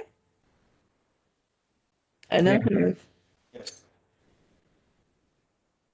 So We have that, already talked about the Allen Brain Atlas and the Okay, chain, so we okay. showed them yeah. how it was established. So this is really how we did all this. Otherwise, it wouldn't have been possible. And then I think it's also a question of, you know, reproducibility. Of course, I mean, you know, if you do just a few slides, you try to be as reproducible as possible. But if you do hundreds and hundreds of slides, you cannot have the same. Okay, thank you for your Okay, answer. I hope this answers your questions. I mean, if you have more, just please feel free to ask. Is it hard to learn to do the robotic ISH, and how much time does it do you need to learn to do the robotic? Yeah. So I can answer this because I have recently learned. So it's not about actually learning. So the learning how to operate the robot is basically very easy. You just have to put in solutions together and be careful that everything is working fine. But the main thing is practice. Like, you know, there are so many critical steps in between that, and the robot is very sensitive. So even if you miss a small step somewhere, it will shut, like, so it will crash, you know? And it's basically about how many times you practice. Yeah, that's why we use very strict protocols. You know, it's basically, it's all controlled by basically checklists, if you like. So you have to, you know, before you have you done this, check. Have you done that? Check, and so on. So that's really how it works. And Yeah. of course, the preparation of the liquids prior to the ISH, the robotic ISH is That's also very important. Yes. How do you prepare the tissue? And yeah, that's extremely important. And it depends on whatever you want, sort of in a specific case. What do you want to see? What do you want to visualize? Mm-hmm. Okay. Yeah. Bart, can you show, is there a list of ingredients that you use, that you put on the robot so you can check them? You can show the participants the file. Do you want me to send a PDF file? Then that will be convenient. Oh, okay, no problem. Okay, so I will send a PDF file. Okay. That's better. And I No, will, but in terms of different types of tissue, and so I mean, I've been working for a long time on this robot, and I mean, we've done anything, you know, any tissue imaginable, from human to chicken to mouse, of course, rat, you name it. And so you always can do it. And you can also do it on paraffin sections. You can do it on relatively old formaldehyde process sections. I mean, if a probe is really good, then you can still see the signal. Yes. So it's very versatile. I mean, it's, yeah, whatever you want to do. Yeah. And when you introduce the MBT and BCP compounds, how do you check the slides for staining? Because you said Okay, that. so this is a critical point. What we usually do is that while the color develops, you check certain slides and you see, okay, so yeah, this is just about right.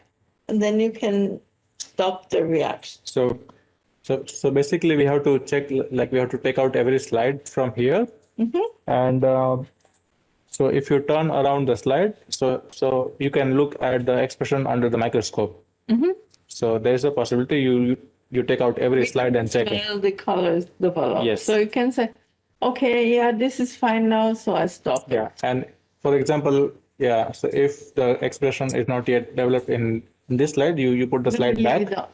And if it's done, then you separate out the slide and stop the reaction.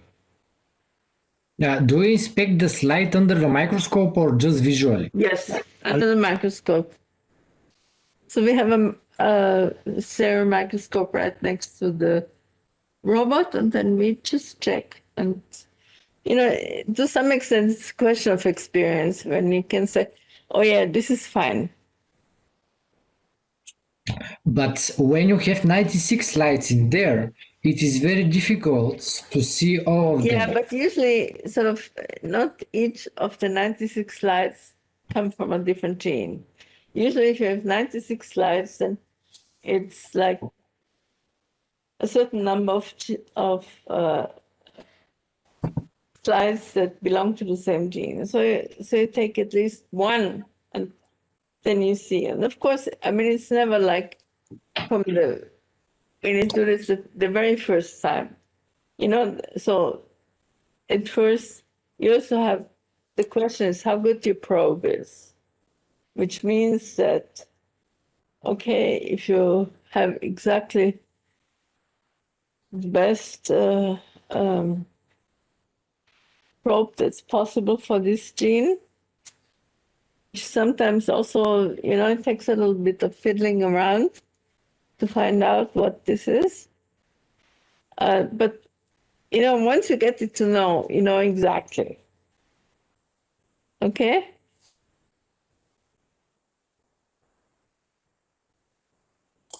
What about positive and negative controls? Do you include those also?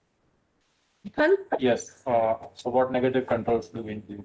Okay, so we always have positive control, negative control. So we have negative control is basically you don't want to see any background, yeah? And positive control is a gene that we know for sure is expressed in the region of interest. So for example, in our lab, we use neuropeptide Y, NPY, always as a positive control. Yeah, because it they're always widely expressed. It's a housekeeper gene. And for negative control, either you can use a sense probe, or you can, or you Just do not have use a any blank. probe. Yeah, you just apply the the hybridization buffer without any probe. Okay.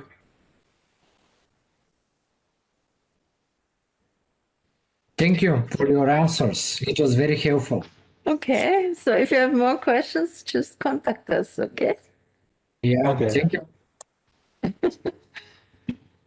So now I will ask Murad if he is joining. Oh,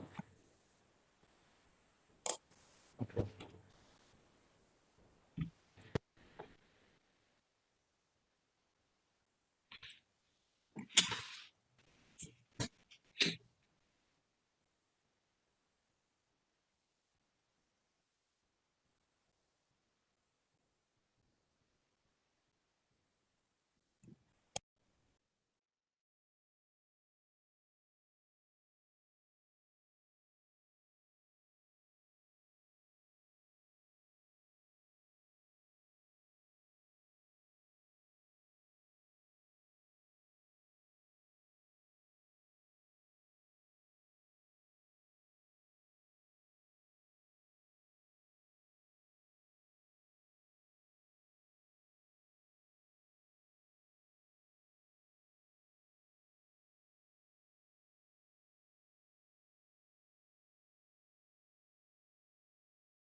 He's not picking up my phone, so maybe he's busy.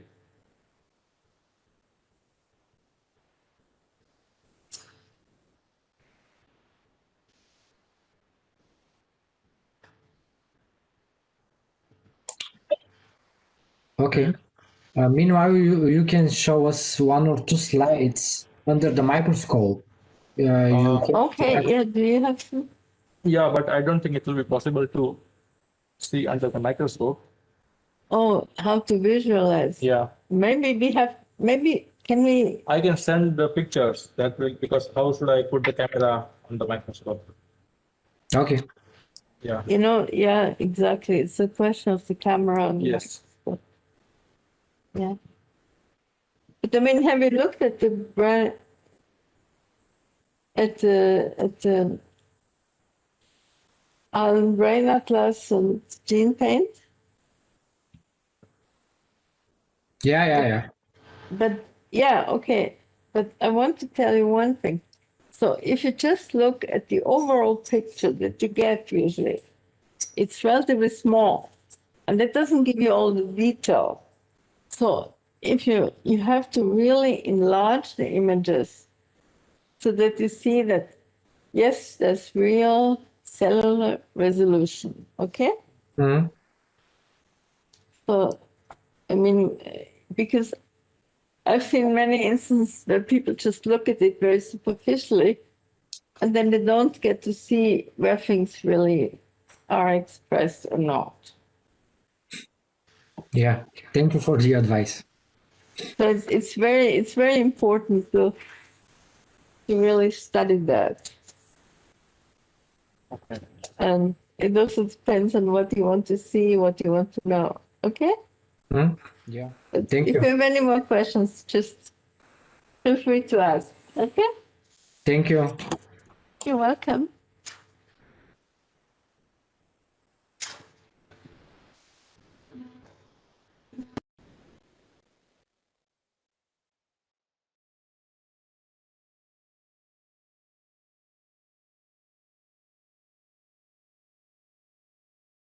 Can you hear me now? Yes, now I can hear you. Hi.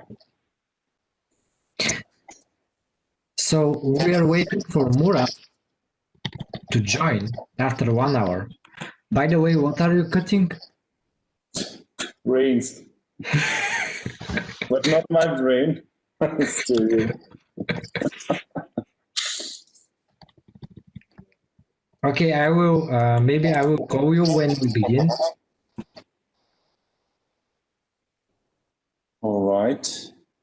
But I don't know if I have your number. So what are we looking at now, right now? This is the robotic Ice Age. So this is the robots. This is the beast. So you can see the pipettes there, and the black things are the spaces where you can put the slides. Mm-hmm.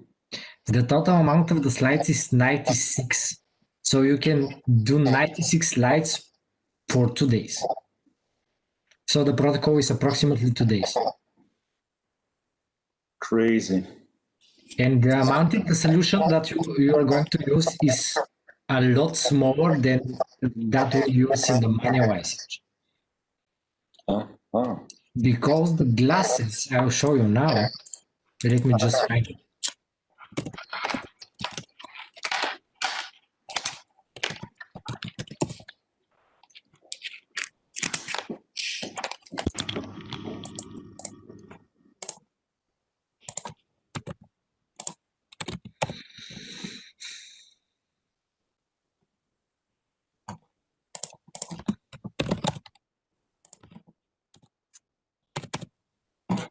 Okay, I'll rejoin then in approximately. Wait a second.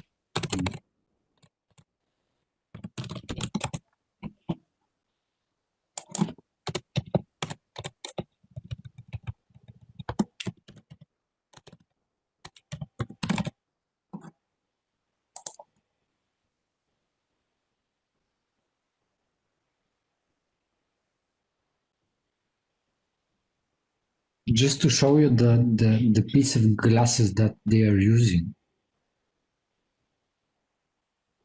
They're very interesting because they have a very shallow groove that can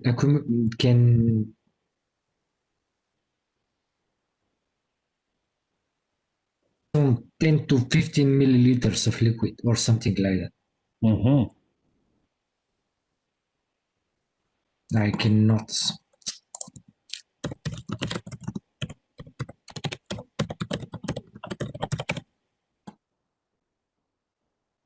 Ah, I find it.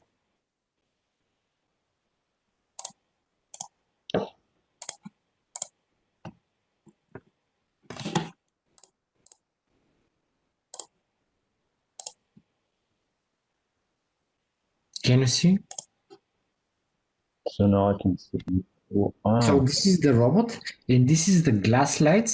So you have a glass with your specimen, a spacer, which is a rubber thing that prevents touching of your specimens and the glass.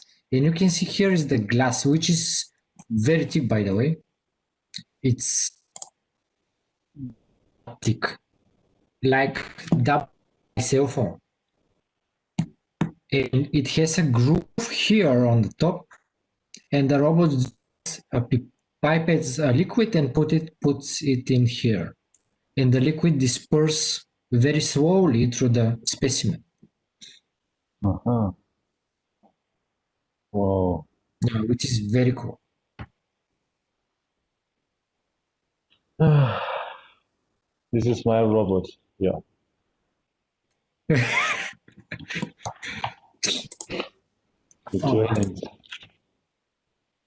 Okay, please give me your number here on the chat so I can have you in my contacts, and I will call you or write you when we begin. All right, just let me find the mobile. Oh. Okay, I'll write it. Okay. Have a nice cutting. Thank you.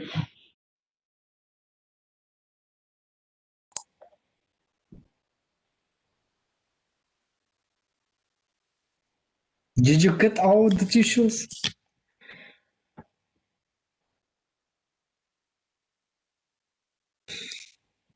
Where It's are the here. buttons? Yes.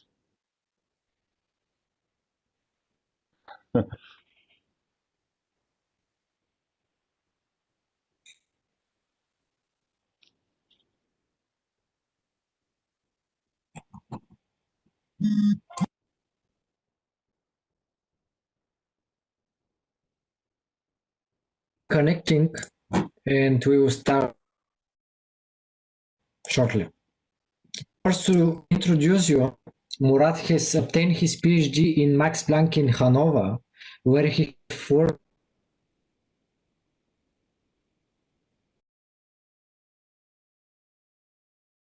in robotics, but was doing a lot of robotic ISH.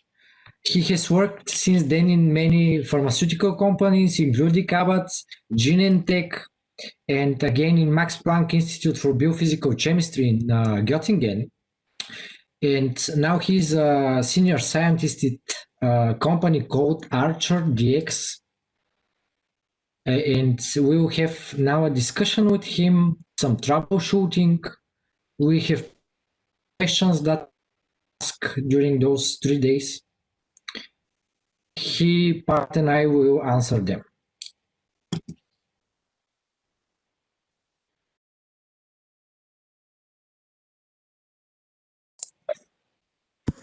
Oh, there we are. I was muted. Hello, Murat. Hi, Martin. How are you doing?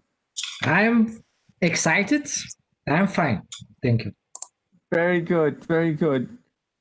So, shall we start with the first question right away?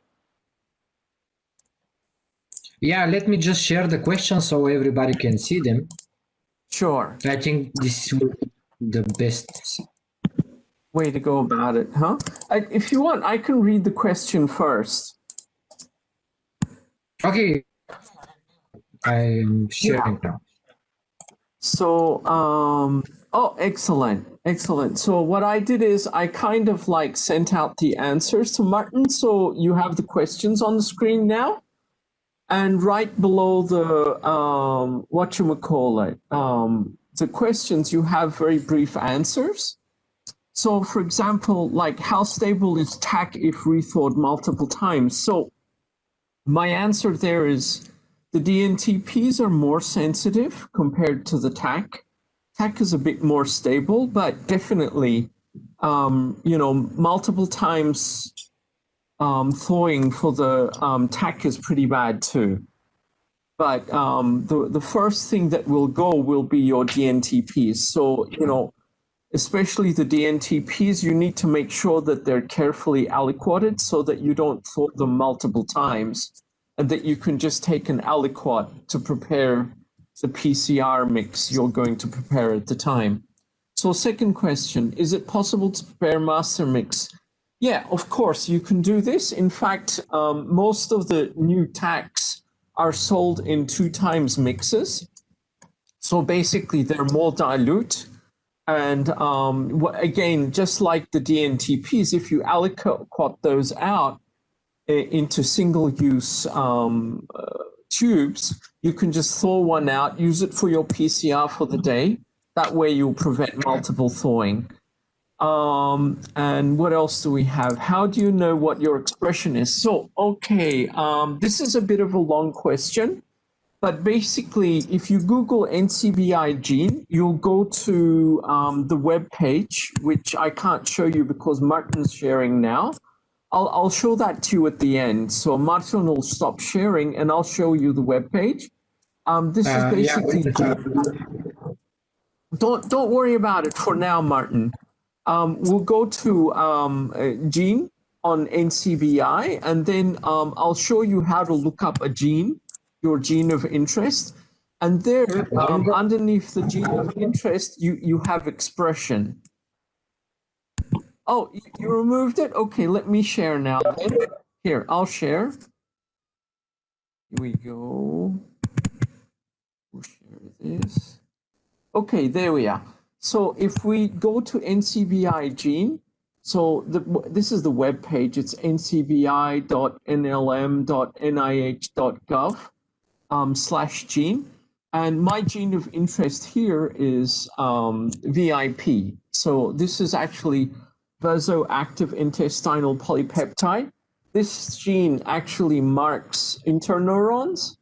And if you go down here, you can see the expression for this in mouse.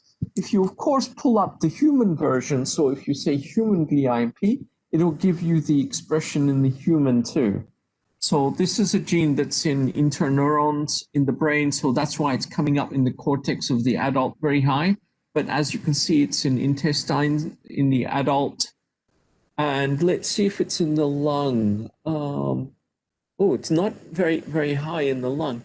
Interestingly, a Swiss company just made billions from this polypeptide, by the way, because they realized it decreased congestion in COVID patients.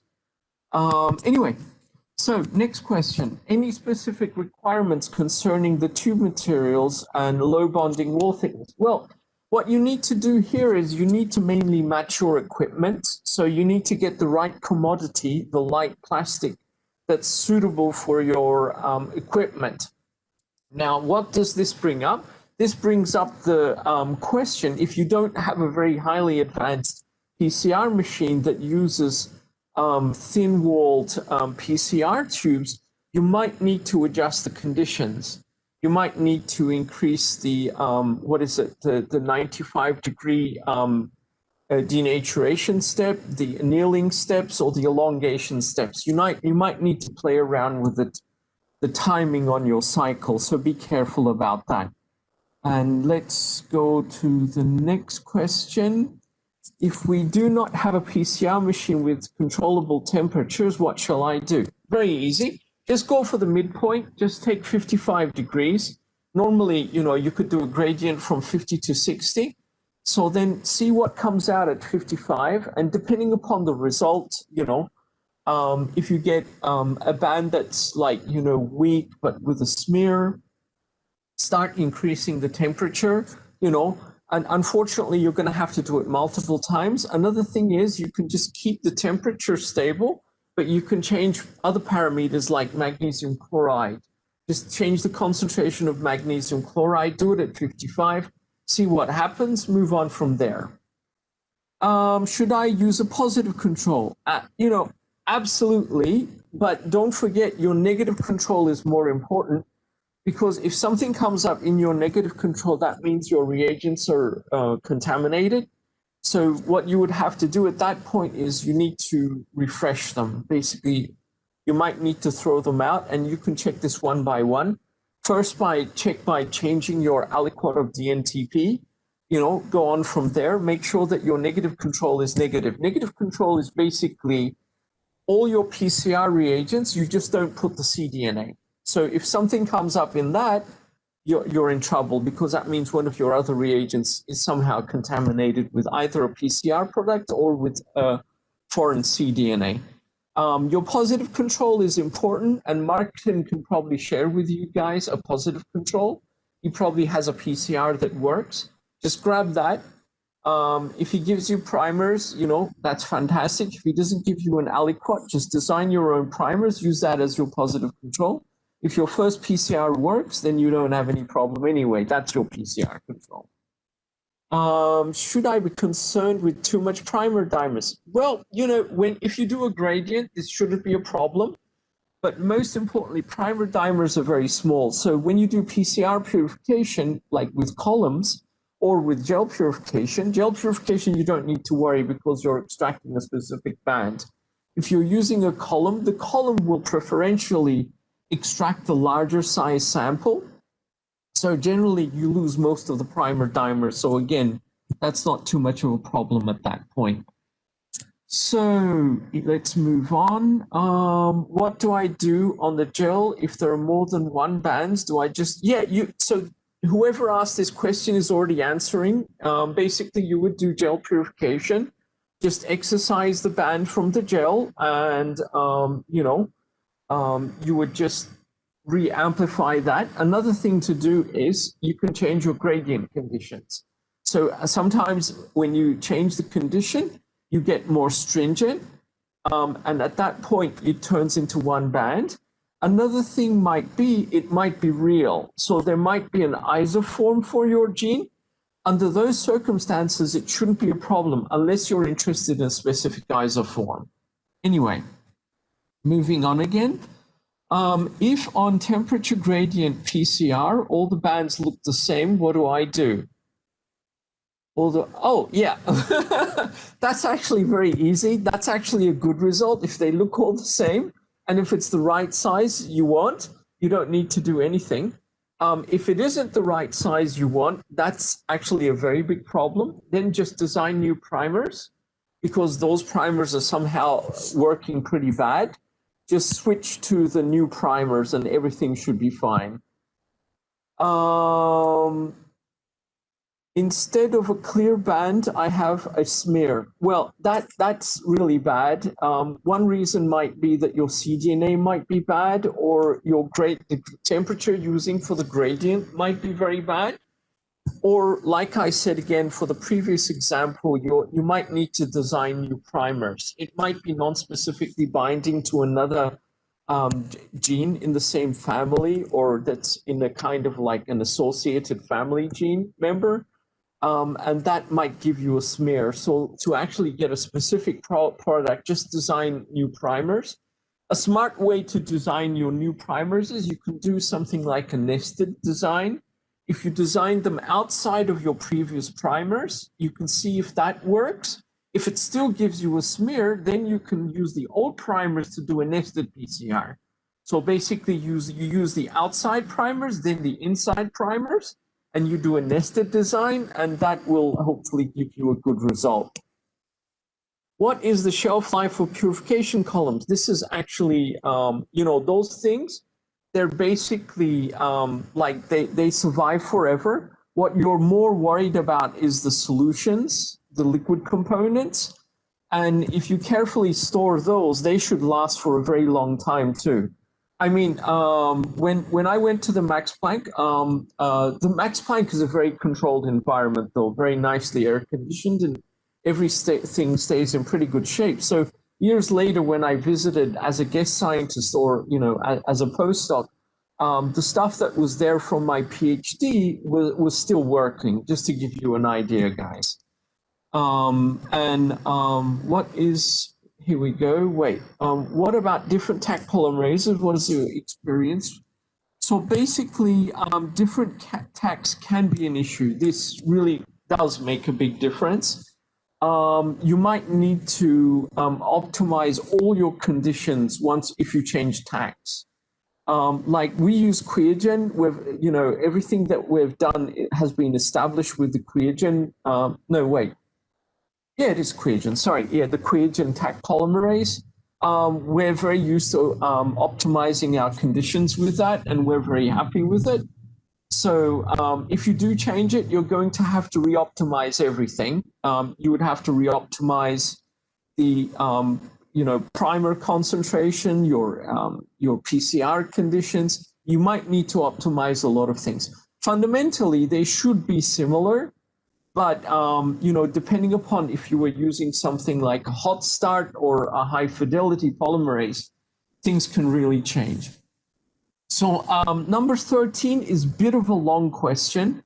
What I would recommend is here, actually, you guys can see my thing, right? My screen. So write down my email. So whoever wrote this question, contact me by email. Thanks, Martin. Just, contact me by email. I'll examine the paper and I'll get back to you. I'm hoping this question was associated with this second question, but I'll get back to this question later on. Basically, I need to figure out what type of probes they're using. There are a lot of papers where people kind of use in situ hybridization with LNAs and stuff, where they target mutations and different, karyotypes and whatnot. But let me examine the paper. I'm going to get back to you on this one. Basically, question 14 is, it's about using ISH with different methods. I have already used it with a lot of other methods, one of them being IHC. So doing either protein detection first with an antibody, and then, comparing where the transcript comes out, especially for proteins that are released, this is different because they're kind of like produced in one cell and they can be kind of like flowing somewhere else and released in, a different part of the cell body, like, for example, synaptic proteins and stuff like that. Those can make a big difference. And you can also, do it together with other methods. The only thing you need to watch out for is that you do not ruin what you're targeting in one process compared to the other. For example, like if you're doing ISH and then you want to do something like chromosomal localization, after you detect with ISH, you would probably have to pre-treat more with pepsins and stuff before you can detect and do something like a chromosomal localization or something. The same would go for ISH and IHC. If you destroy your protein or your RNA while you're doing one process, you won't be able to carry out the second process. So make sure your process is streamlined properly. And you might need to switch. Like if you try IHC and then do ISH and it doesn't work, try ISH first and then try to do IHC, and it might work that time. How expensive is the product? Yeah, this is a big problem, especially if you're using non-radioactive ISH and you're using tyramide signal amplification. It's pretty expensive. If you're using a robot on top of that, it's even more expensive. If you ruin one run, you could probably basically go on holiday with that. And so it's very expensive. It's around like $10 to $20, depending upon which country you're doing it in. And my suggestion here is you could just switch to conventional radioactive ISH. That's with like cheap radioactive isotopes. Of course, you might die of cancer, but that's fine because it's cheap. So Anyway, after the incubation with my RNA probe on my slides are bone dry. Why? Okay, so this is an interesting question. So what's probably happening here is sometimes the labs are too dry, and if you don't carefully moisten the environment that you're carrying out the hybridization, what can happen is you can get a lot of evaporation.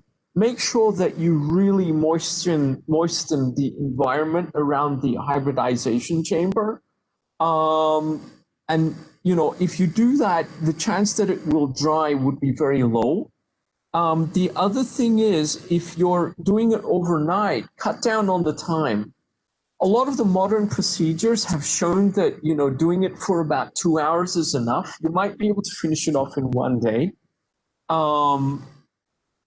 You know, you need to test these. If you can't do it that short, my suggestion is maybe doing another addition. This is very easy with a robot, but of course, you know, coming in the middle of the night, adding more probe to your slides that are about to dry is very difficult when you're doing it manually.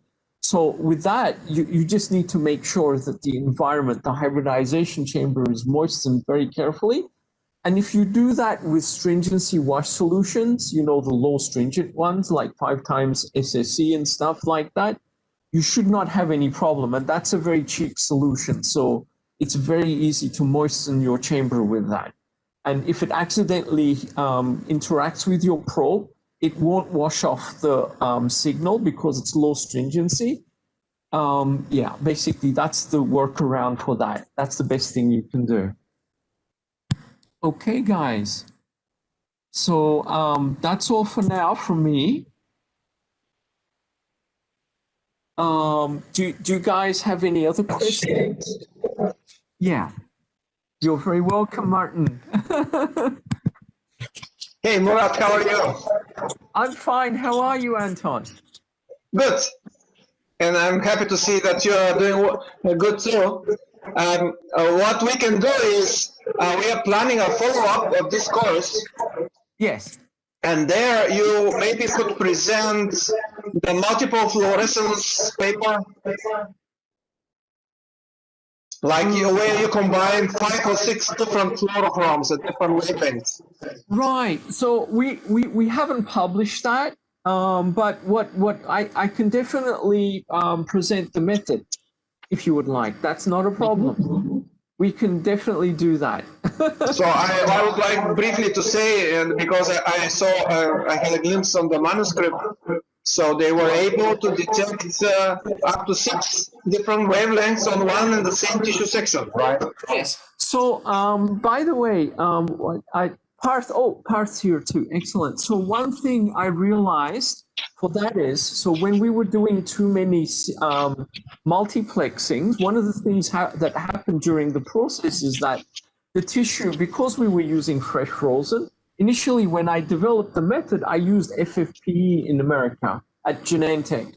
So we were trying it on fresh frozen over at the Max Planck. So after 2-3 tries, the tissue started disintegrating. However, later on, after I returned to America, I realized what the troubleshooting for that was.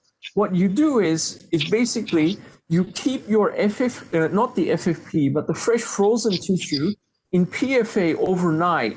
So you cross-link it like crazy. So you basically turn it into an FFP-like structure, and then easily you can do it up to 6. But, you know, this is something I haven't tested. We would have to test that. But it works with FFP. You can easily do it up to 4-5 channels with FFP, and that's what I will present to you guys. Because I'm sure you guys can easily work with FFP. You guys must have tons of FFP tissue there. Yeah. Thank you. Excellent. Any other questions, anyone? So our consultants.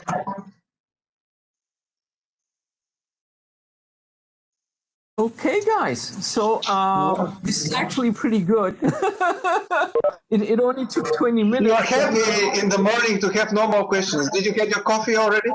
Yeah, I already had my coffee. I mean, I can't do anything without drinking coffee. I actually took my cup downstairs, but yeah.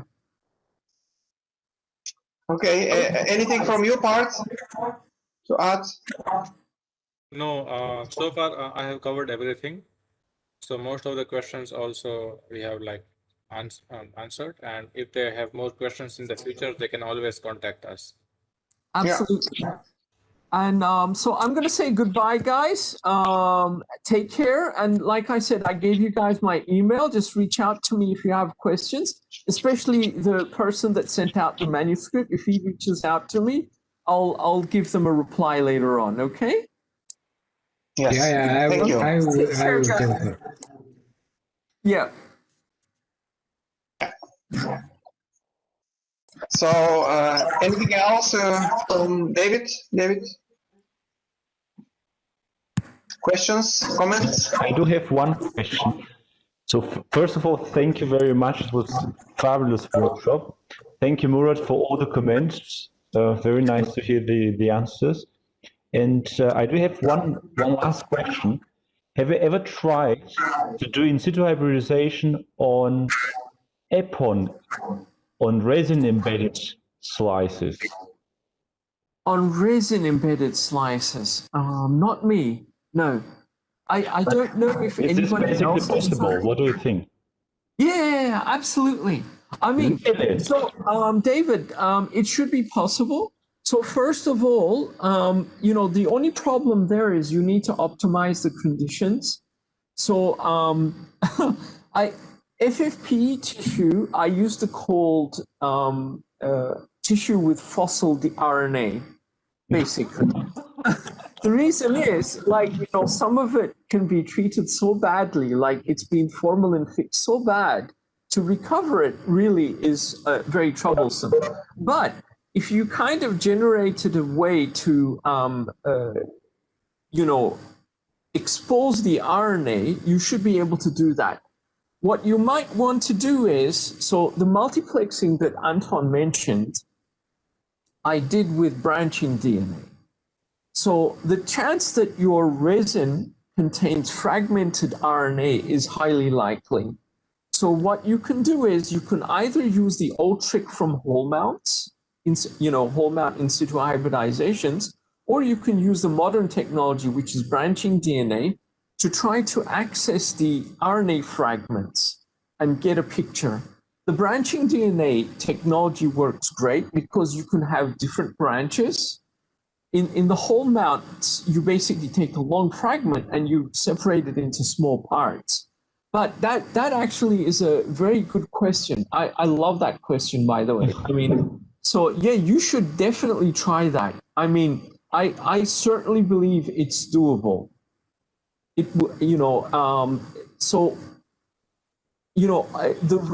would presume it's preserved in the resin, but you would have to give it a try. And one of the best things to do that would be create an artificial resin embedding strategy, embed a lot of samples that you know contain the RNA, and try to recover it from the resin embedding, and then you can try to apply those same conditions to the resin sample that you're going to work with in the future. So, you will have to optimize the conditions, that's for sure. Cool. Gives me a lot of hope for Christmas.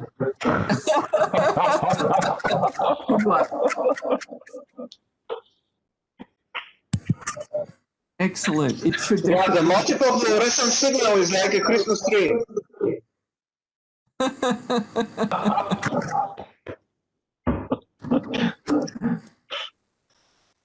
Okay. So, anyone else of the other participants want to ask something?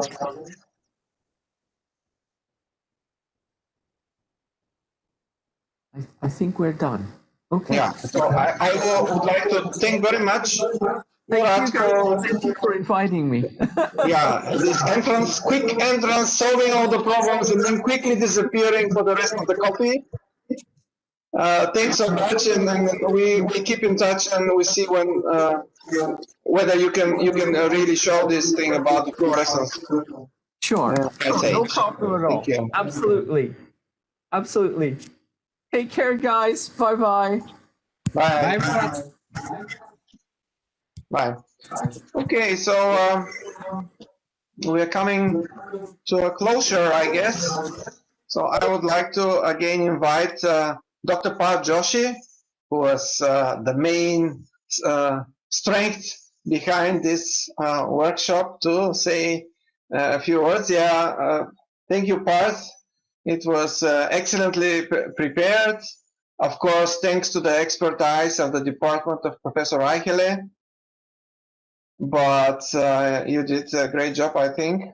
Yeah, thank you very much, everyone, for participating. Like, it was a very nice workshop. Everything went very smoothly, so it was not a problem. So yeah, we are already looking for the second part related to the fluorescence passage. Yeah. So we keep in touch. I believe we are going to make this available, the videos of these days available on YouTube when if the YouTube doesn't crash again. But you'll be able to see that. So I guess this is a unique course in Bulgaria for the first time. Also thanks to the national program, European Research Networks of the Ministry of Education and Science. I would like to thank them again for their support. And we are going to extend this course then with the second part as well in the future to come. Sure. Yeah, so thanks everyone participating. Yes. Thank you, Ministry of Education and Science, and we are looking forward to the next events. Okay. Bye-bye. Bye.